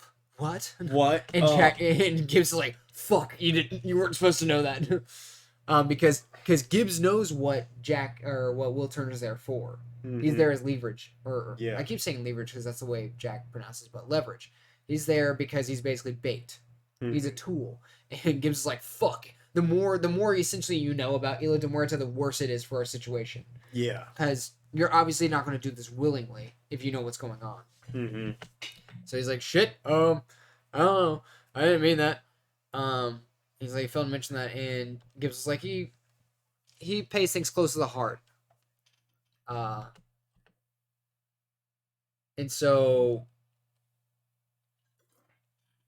Gibbs starts to tell the tale of Jack's experience with Isla de Muerta. He says basically Jack says it's a 3 days travel. Everything's an equal share. Which means Jack was there around the time of the gold. Mm-hmm. He didn't necessarily take it though, because he was just a proponent of finding it. Right, because Gibbs says that means the location of the treasure too, not necessarily the treasure itself. Yeah. So Jack gives up the bearings, and that's where everything goes awry. That night, there was a mutiny. They marooned Jack on an island, left him to die with only... and then this starts going into more of the hyperbolic, like, legend sort of stuff. Because there's a line there. Yeah? If you reverse... Sure. Let's see, so yeah, Jack gives up the bearings. That night there was a mutiny. Mm-hmm. Left him to die on an island. Pause. Not before he gone mad with the heat. So Johnny Depp actually, like, in order to get character, he actually studied how people acted when they experienced a lot of heat to the brain. Right. Basically, like, sun damage and, like 100-degree weather to your head. Right. So that's actually a pretty good callback to Johnny Depp as an actor. Yeah, Not absolutely. before he's gone mad with the heat. Yes. So Gibbs said.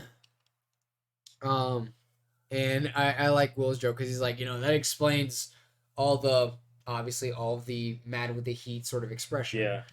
I love it. He's like, he's trying to be reasonable. He's like, oh, that explains why he's so, messed up. And Gibbs like, reason's got nothing to do with it. As if like there's a different reason why he acts the way he acts. It's like, no, he's just crazy. And he's like, now Will, when a pirate is marooned, he's given a single shot in his pistol. It's not good for hunting or to be rescued. But after 3 weeks of being starved and being thirst, that pistol starts to look very friendly. Obviously saying that when you're marooned, you're given a pistol with a single shot.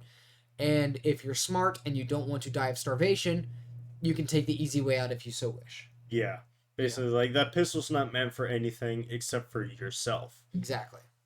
But Jack escaped the island, and he still has that single shot. He won't use it, though, save for one man.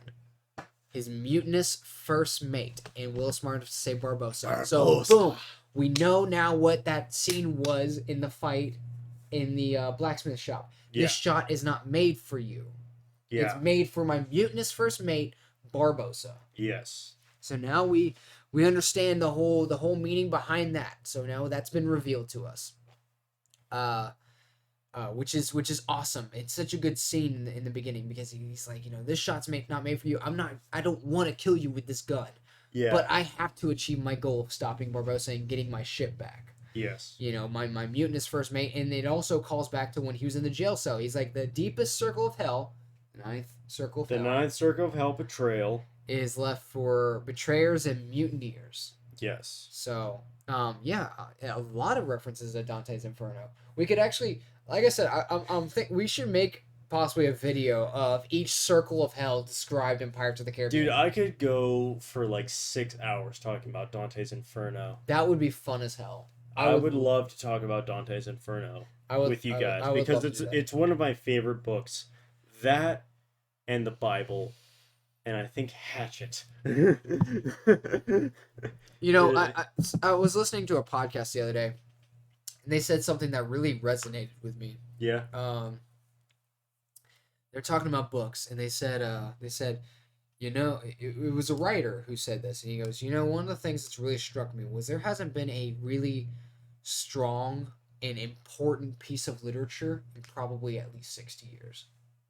I mean, think about the last great literature. You're looking at, like, the Gulag Archipelago, Dante's Inferno, which was way, way back in the day. But you're talking about, like... 1100s. Yeah, 1984. Like, Fahrenheit 451. 451. Like these are all at least 60 years old. Yes. We haven't really had a single important piece of literature like that. And I'm gonna break that mold, guys. Yeah, with Legionnaires. With Legionnaires. Which reminds me, what I want to do is eventually I want to get our outline. I'm still debating on whether or not I want to do a novel series or if I want to do a screenplay of it. But I think we could do either. But I want to basically get the plot down, and I'm gonna go ham and just start writing shit. Great. And I would like you to be a part of that. But I want you to help me iron out the overview of the plot, because if we can get the overview, then I know how to get from point A to point B. Yeah, I can do that. I just don't know where point B is, if that makes sense. Sure. So that'll be fun. That'll be for another time. Man, that'd be awesome if we could, because you can self-publish on Amazon, right? Yeah. Dude, imagine if we self-publish Legionnaires. Oh. I mean, I know it wouldn't make any money, but it'd still be awesome. The fact that we could put it out there. Yeah. Well, that's the thing about Legionnaires is like it promotes family values. Yeah. In a weird way. In a weird way. It promotes friendships and that's why I want you to watch Triple R, which is what we're doing after this podcast. Yeah. Dude, look, if you think about it, Triple R screams Legionnaires. Oh, big time. Yeah. Just from the slight the two dudes with like very different points of life, the militaristic background versus the like humble natural man. Mm-hmm. You know? Oh, dude, it's good, dude. We need to do at least a short video, like a short 20. I say 20 minutes is short, but a short 20-minute video doing a review of Triple R. Dude, fantastic. That'd be great. And I love it. And he's like, and Will's like, how did he get off the island? And Gibbs obviously gets into his mode. He's like, well, I'll tell you how he got. I'll tell you what. The aliens came down and probed a woman.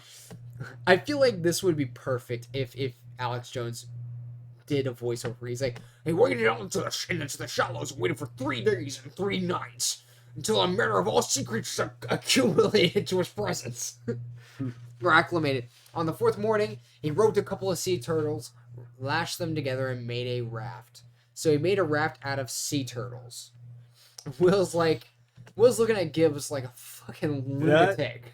I'm like, that is the dumbest fucking story I ever heard in my life. He waded out into the water until animals became acclimated to his presence, roped them together, and then made a raft. What? Gibbs, do you not hear how stupid that is as you say it? And Will points out the biggest thing.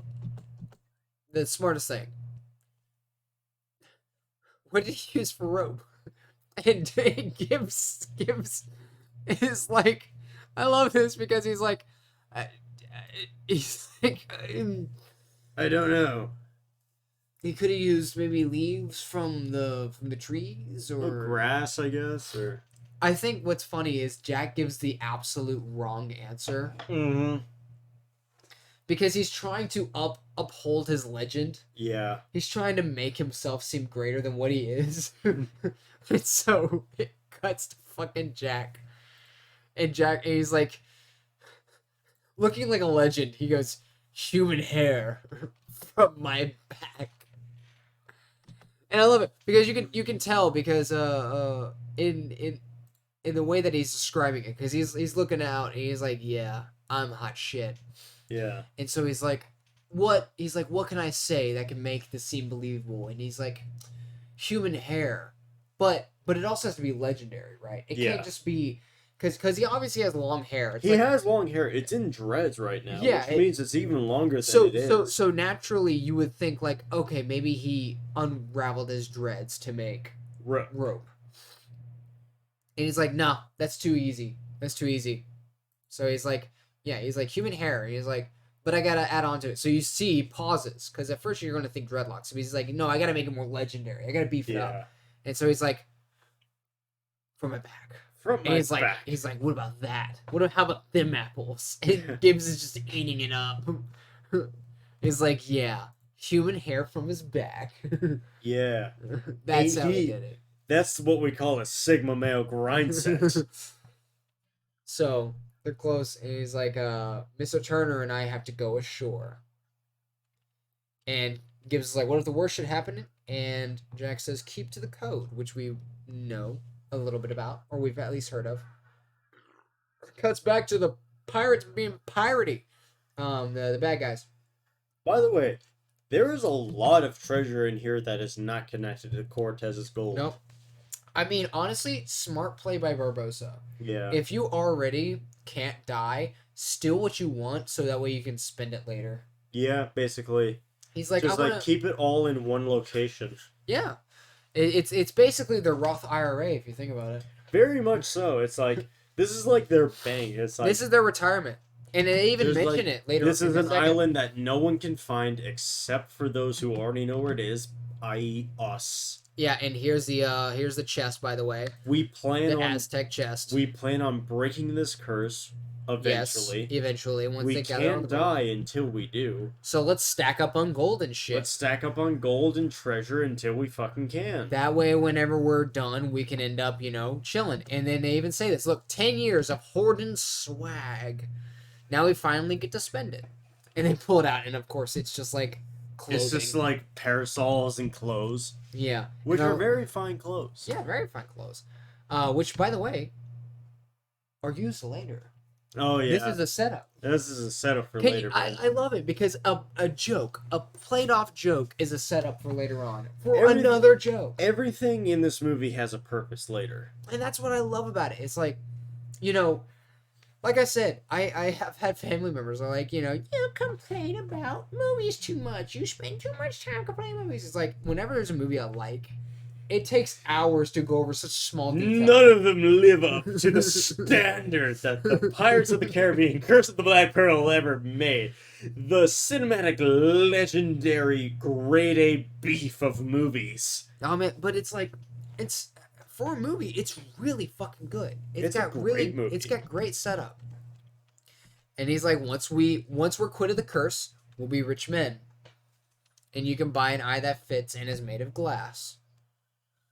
He's like, this one discipline is so terrible. And he's like, stop her. They're just being like kids, honestly. They're like the kids of the group. It's like a married couple somehow. And Discount Adewale. And there's like... Magilla Gorilla again.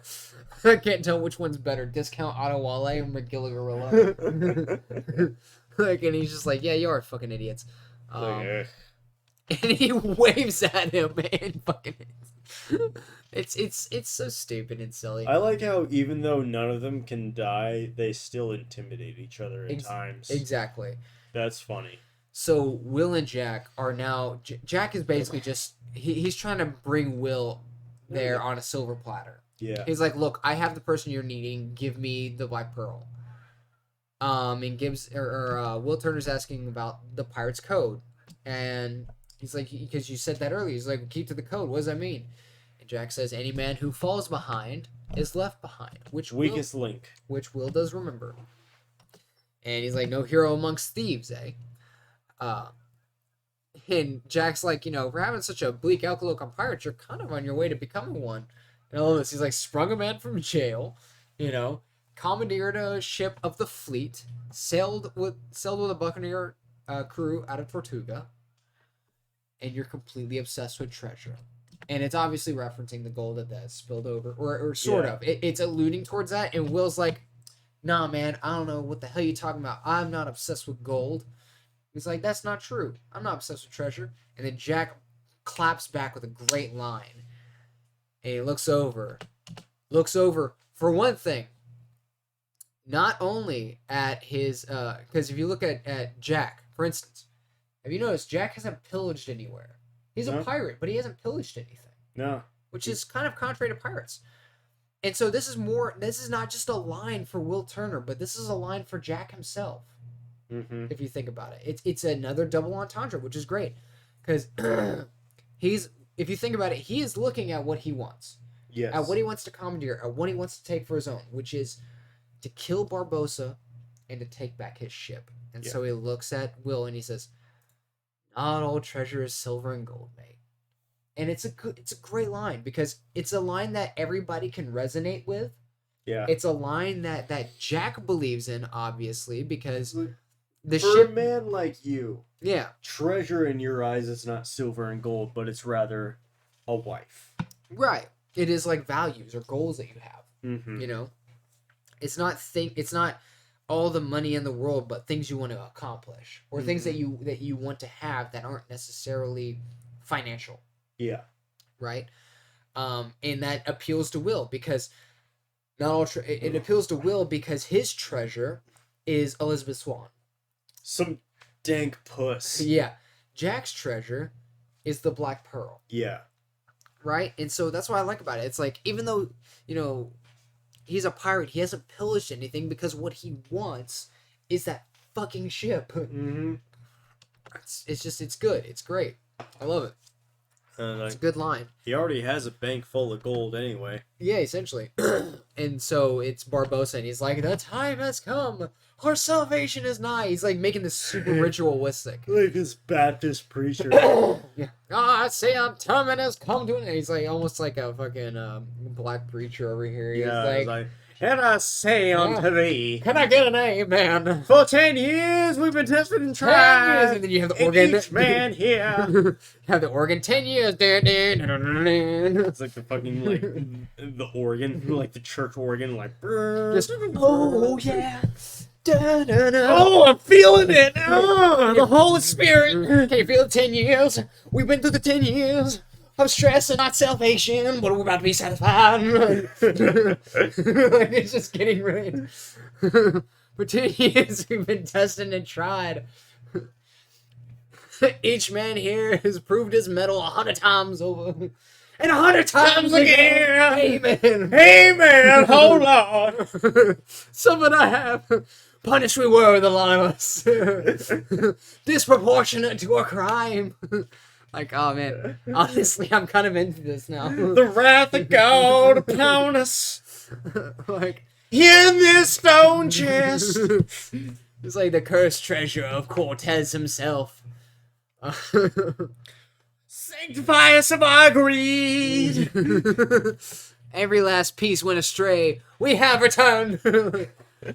So he's basically saying we put back everything. He's like, save for this bitch, this Turner, right? And so you're kind of This dumb bitch.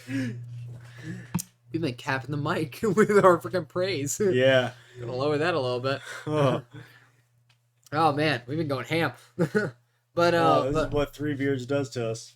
right. But if you're smart, Let's go to shenanigans later. now if you're smart, you know what this means. Basically, what it is why do they want Elizabeth? Because she said Turner. When they said Turner, because not Blackbeard. Barbossa says Miss Turner, and everyone's like, the dude goes Bootstrap. Obviously, Bootstrap Bill Turner Yeah. was a pirate, which we now know. And so we can make the connection that he was on the ship when the gold was taken. Yes. So why haven't they been able to relieve the curse, even though they have all the pieces now? Is because they need a Turner, which is what the leverage is. It's all coming together, and so now we all understand why Jack wants Will to put him up on a silver platter, and why they think they need Elizabeth. I think it is funny how, like, there's a sort of irony where it's like Elizabeth was just like, what's a lowly beta cuck name that I could, like, take? Oh yeah, To just sort of save myself from this situation. Oh, my name is Elizabeth Turner. I'm a maid. Yeah. Of the governor. Governor's blah, blah, house, blah. yeah. And everyone's just like, Turner, you say? Yeah, that's That really twitches my cock. That's exactly what we need. Just what we were looking for. And Elizabeth just sort of like, in a backwards way, put herself in a corner. Yeah. I was like, shit. Yeah. I could have just said my name was Elizabeth Swain. Which Swan. Swan. Which, it's funny because she was trying to save herself because they thought they were trying to kidnap the governor's daughter. That's what she thought. All because that dumb bitch maid said that they would. Yep. And it's cool because it all kind of makes sense. They're like, they're chasing you because you're obviously a person of royalty. Yeah.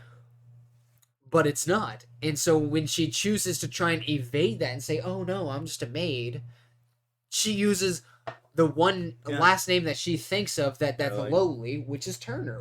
And they're like, oh, well, it's funny you say that because that's exactly what we need. Yeah. There's a bit of dramatic irony there. Yes. So there's a bit of change. Kill that monkey. Right? And Jack says, we wait for the opportune moment. And Jack's basically saying, don't fuck this up for me. Don't mess this up. I'm trying to get my ship, and if you fuck with it, I'm going to kill your ass. Then we're all going to be screwed. Because essentially, if Will dies... That's it. That's it. They're going to be cursed forever. Yeah, there's no hope for after that. No hope. And Will says, when's that? And Will's like, when is that? When it, means the best for you, when you get all of the profit that you want. And Jack is like, look, okay, have I ever given you a reason not to be on my side? Just do me a favor, stay here, and don't do anything stupid. Like, it's the first time Jack's, like, legit leveled with Will. Yeah. He's like, look, I have you here for a purpose. I have you exactly where I need you to be. I am this close to getting what I want. Just stay here and don't fuck this up for me. Yeah. He's like, have I ever given you a reason not to be on my side, even though technically Jack's not on his side right now? He's like, have I ever given you that reason? So shut the fuck up, stay here, and keep away from me. Well, like I said, don't mess this up for me. This isn't a relationship built on trust. This is a relationship built on mutual benefit. Will gets Elizabeth back. Will gets Elizabeth back, and Jack gets his ship back. Barbossa gets the curse lifted. Everyone kind of wins in this situation. Exactly.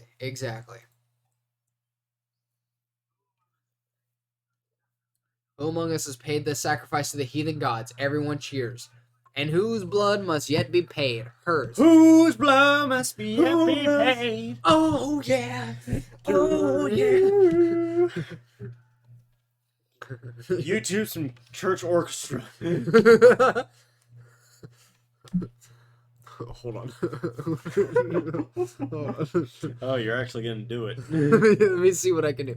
Of course, I want to put royalty free. Yeah, royalty free Baptist organ music. Baptist. Let's see. Should I put? What is it? Black Baptist, yes. The best version of Baptist. Let's see. Is there any copyright free gospel? Fucking. Oh, that's lame. No, we need something upbeat. No, we need some. Yeah, we need some really like jazzy, like jive music. Yeah, but all these are going to be copyright. But damn, that would be nice. Oh man. Oh well, whatever. I gotta take a piss break anyway. Yeah, you go do your thing. And I like this line because it's another. Honestly, it's dark because it is a kind of another allude to like the rape and stuff like that, which is obviously not good. But I do like this because it's one of those writing double entendres where it plays to the satisfaction of what the pirates are looking for. So Barbossa says, "You know what I'm going to do when obviously the curse is lifted." Bang some bitches. No, but they reference that in sort of because they're like, oh, he's gonna like coom. And he looks over at Elizabeth and he's like, eat a whole bushel of apples. So it's like, yes, it's kind of alluding to, he's kind of putting off some rapey vibes, if I must say. However, it also plays to the kids where, he's like, I'll just eat a whole bushel of apples, and satisfy my my hunger. And that's basically what he's playing at here. Everyone's chanting blood, and he's like, begun the blood undone, that sort of thing. Oh yeah, begun by blood undone. That's the phraseology. Will shows up, boom, bitch smacks Jack, and he's like, look, I'm not gonna be your leverage, because he heard it earlier. He's like, I know why you're here for me, or I know you're gonna use me. I don't want to be used. I came here for my own purposes, and those own purposes I'm going to adhere to. So they slice her wrist, And she's like, "Oh, that's it." He looks at her and he says, "Waste not." And so, obviously he's like, "I'm not gonna kill you, because I kind of want some stuff from you." Just saying. But the music continues to cheer. Everyone gets quiet because like, is it finally gonna happen? Is the blood gonna be sacrificed? It's super like ceremonial. Everything's kind of taken aback. Like, it's slow mo as the camera, as the coin is falling. Like, it's this big epic thing that's about to unveil itself, and the thing just falls, boom, and it's like, I like it because it's something so simple. It's like it just fell into the chest. Yeah. The slice of blood and the coin fell into the chest. It's like it's something like, it's something so simple, but did it lift the curse? everyone right? is just like waiting for this feeling. Like, yeah, waiting for that feeling of being able to satisfy your hunger, thirst, lust, everything. Being able to satisfy yourself. So it's clocking down almost like a clock. It's ticking down like a clock. And everyone's like, I don't feel much different. yeah, they're like, did it work?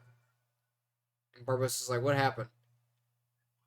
They're like, did it work? And I love this because he's like, the one with the eye is like, I don't feel no different. And the other kid is like, how do we tell? And he's like, Barbossa's like, whatever, fucking shoot him in the heart. Good shot, by the way. Mm-hmm. This man does not miss. Directly in the heart. And the dude's like, looks down. Like, I love it because they have to take a second. It's like, boom. And the other guy goes, "You are not dead." And the other guy's like, "No." I guess not. I guess because they're confused by it, Yeah. And he's like, because at this point they were fully convinced that Elizabeth was a Turner. He's like, "You shot me. It didn't work." He's like, "The curse is still upon us." They're like, "We're still fucked," essentially. And Barbossa right now, he's just like, I did the virtue. He's like, I did the ritual. I did the thing. All of the coins have been replaced. I counted them. Where did I twice. go wrong? He's like, I did the math right. Everybody sliced their hands. I was there. And then he's just like, went wrong? What the fuck did you say your name was? Yeah. And he's like, it has to be you. He's like, you made the father. What was his name? He's like, was your father William Turner? And he's like, and she goes, no. And he's like, fuck! Oh, you lied! You bitch! You bitch! I am definitely going to kill you now. Yeah. It's like, then where is this child? And he starts going crazy on her. He's like, that sailed from England, 8 years ago, and in these veins flows the blood of William Turner. Where? And she doesn't say shit. And he's like, fuck you, bitch! Legit, just slaps the shit out of her. He's you like, can imagine the fuck off. frustration that Barbossa is feeling right now. Oh man, insane frustration. He's like, 10 years, at the end, we crossed the finish line, and then we fucking face planted because of this bitch lying about her name. Yeah, he's just, because, from his perspective, she had no reason to lie. Mm-hmm. So he believed her purely on the merit, right? Yeah. It was like, from his perspective, and not only that, but as soon as they picked her up, he's like, we have sailed for months to get you here. Yeah. And you fucking lied to me. Mm-hmm. He's like, go fuck yourself. Like, doesn't even hold on to the coin. He's that mad. He's just like, it's like fuck fucking, you. Oh, He bitch smacks the fuck out of her. I mean, like, remember, it's kids. bad. Remember, kids. Don't let media lie to you. There is at least one reason to hit a woman. Yeah, listen to Bill Burr. He speaks the truth. There's at least one woman good and bad enough that you can hit. Bam, like Elizabeth Turner, the bitch that she is. Damn. Yeah, and then it that shows was a cold slap. She got knocked out. She's unconscious right now. Yeah. That was a concussion. Yeah, and they immediately start blaming the guys that brought him up. I love this guy. He's like actually like pumping his chest. Yes, I saw that too. Like, he's flexing his chest. Like, you guys, you two. Yeah. See, let's see. He like pumps his chest as he talks. It's funny because he's not even like bodybuilder built. He's just massive. He's just a big dude. Yeah. And he's like, no. He's like, she had a medallion. She was the proper age. And he's like, they had every reason to believe. Yeah, she said her name was Turner. She is the proper age, and she had the medallion on her. Exactly. And Will's like, come on, let's go. Think she lied to us. And this dude does the whole mutinous thing. He's like, you brought us here for nothing. He shoots it out there. He's like, I won't take second guesses from the likes of you, Twig. And this guy brings up a fair point, the guy with the Dragon Locks. He's like, who's to blame? He's like, every decision you have made has brought us from bad to worse. Yeah. You mutinied Jack. You took the gold, and then you brought back the wrong bitch. you did the thing with Bootstrap that we'll hear about later, and you did the thing. Well, that's the thing is like if they didn't sink Bootstrap to the bottom of the ocean, they would have had the blood to lift the curse. And that's for the future. But yes, that's for the future. But remember that the dude has good points. Well, I guess that guy kind of says it. Mm-hmm. He's like, you sent Bootstrap to the depths. It was like, if you didn't fucking sink Bootstrap to the bottom of the ocean, we would have had his blood, and we could have solved this problem, like, fucking years ago. Which, by the way, poor Bootstrap. Poor Bootstrap. Dude, never allowed to die, but is constantly in pain from the pressure and suffocation of the ocean. That's gotta be terrible. He's like, it's you who brought us here in the first place. I like how they're drawing swords like any of them could die. Yeah, and he's like, if any coward here dare challenge me, let him speak. You know, none of us. I say we cut her throat. And that guy's like, hey, how about? He's like, maybe it requires more blood. So he's like, let's cut their throat. And the monkey is like, yo, homie, like they're running off. Dude, look at your bicep in that shot. That's a fucking sick bicep. He's like, yo, homie, we're over there. The monkey, I would love to remake this movie, but the monkey is like 3 times as jacked. Monkey's like, yo, they're that way.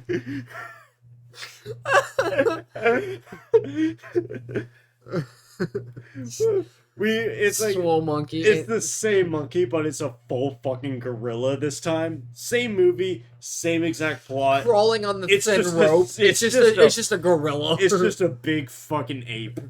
It's just the ape from Tarzan, like, yeah. You know. What the fuck was his name? Mm-hmm. Fuck. Oh, I gotta remember that. Fuck if I know. Hold on. Magilla Gorilla? Ape from Tarzan. Are you talking about the live action or the... No, not the female ape.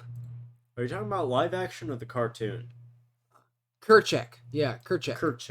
Yeah, Kerchak. That beast. That absolute Chad. And obviously she's ran off with Will, and that dude's like, Barbossa's like, focused on the medallion. He's like, fuck the chick.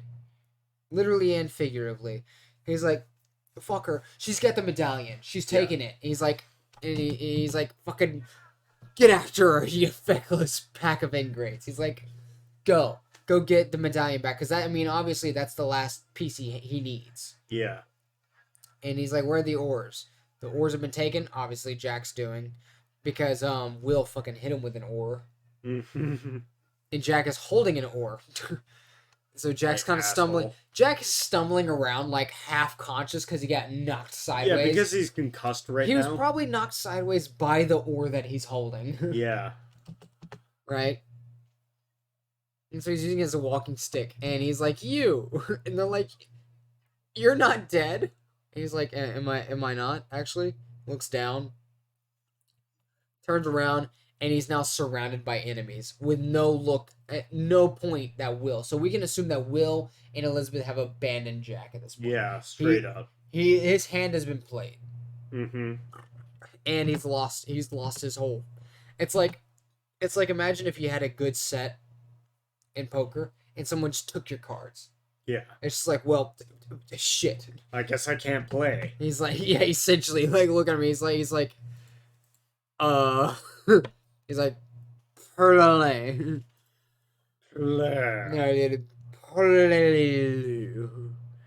trying to figure out this word. He's like, remember, he's not drunk. He's just concussed. Yeah, he's like parsnip, parsley, partner, pardoner, and then he goes parlay. He's like, that one, parlay. Obviously a reference to with Elizabeth, and it's just terrific. Mm-hmm. And the dude is like, he looks at his friend and he's like, did you just fucking give him that word? Yeah. Did you just tell him parlay? And he's like, son of a bitch. Fuck the guy who ever came up with the word parlay. Mm. and Jack Lilly, I love it. He grabs the double barreled flintlock, moves it downward, and he goes, that would be the French. Hmm. And so then we cut to Will. Obviously, them and Elizabeth made it ashore using the oars as guide Yeah. to the deck. And she's like, no more pirates. And she's like, Gibbs, what the hell are you doing here? Yeah, because she remembers Gibbs. And Gibbs is like, where's Jack? And she's like, Jack was here. And Will says he fell behind, obviously referencing the code. Yeah. And then somber music plays, and everyone's like, well, what are we supposed to do now? Right? What do we do without Jack? And Gibbs says, keep to the code, because that was the captain's last orders. Mm-hmm. So they're like, all right, I guess we'll get out of here without Jack. And Gibbs is like, this is some nasty shit. You know? It's irony. It really is. It's a very ironic movie. Yeah. And so Barbossa is like, how did you get off that island? And I like this comeback because it is quintessentially Jack. It is so narcissistic, and I love it. Yeah. He goes, when you marooned me on this spit of lands, godforsaken spit of land, you forgot one very important thing. I'm Captain Jack Sparrow. And Barbossa's like, we won't be making that mistake again, although they kind of do. Yeah. And everyone's like, oh, yeah, you remember Jack Sparrow, the ex-captain. Kill him. And then, boom. So Jack in this situation, they're like, he's Barbossa says, we won't be making this mistake again. Y'all remember Jack Sparrow who made it off that island. Murk him. Yeah. Kill his ass. And so if you're a Jack, you're like, okay, I am seconds away from death. Yeah. How do I play this off? How do I make myself get out of this situation? He uses his leverage, right? Mm-hmm. And look, he looks calm, and but he also looks like he's intimidated at the same time. He's like, I know that I am seconds away from being shot, but I still have my ace in the hole. But I have my one ace, and so it's a good line. He's like, the girl's blood didn't work, did it? Mm-hmm. Which alludes that he's like, which alludes the next sentence, because I was about to say it, but I'm like, he says it for me. He's like, the girl's blood didn't work. And so it alludes to what he says next. Barbossa understands what's going on. He understands Jack's play. Yeah. He's like, fuck. So he's like, hold your fire. And everyone's pissed. And even Barbossa's pissed. He walks up to him. And he goes, let's see, bring up the overlay. He goes, you know whose blood we need. Jack goes, I know whose blood you need. So boom, saves himself. Yeah. Moments from death.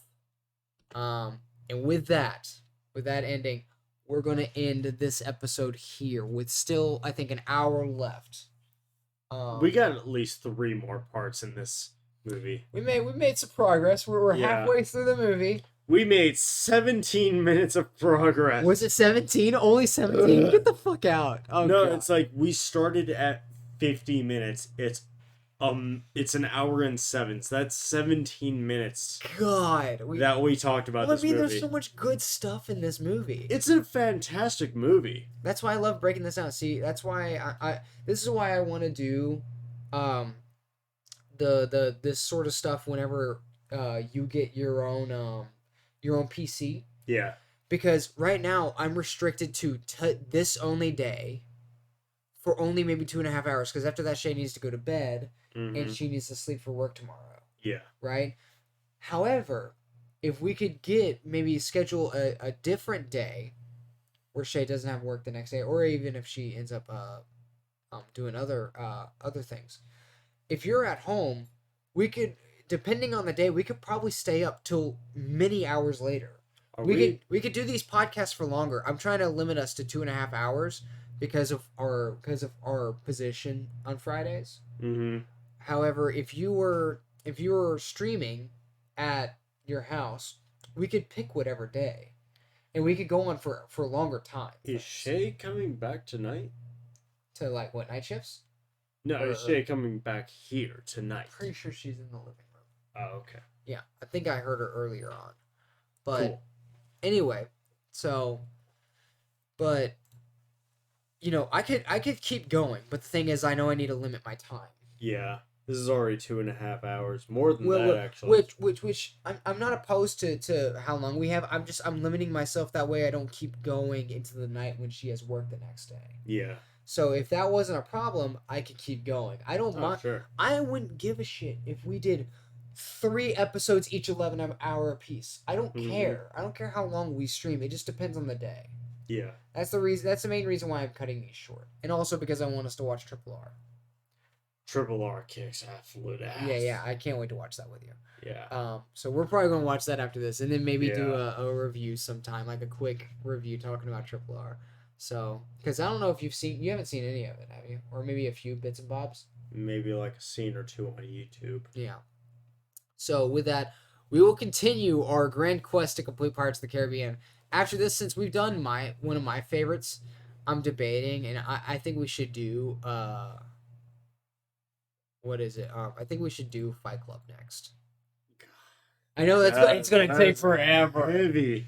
But you'll have your PC, and we'll be able to talk about a lot of this shit. And honestly, if we can find days like where I can stay up all through the night.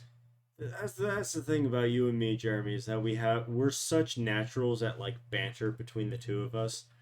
You uploaded a video like yesterday about like the Indiana Jones trailer. That was a 1-minute trailer, dude. That video is 36 minutes long. Yes, I love every minute of it. Me too, man. If there's one thing that I love more than anything in this world, it's hearing myself be funny.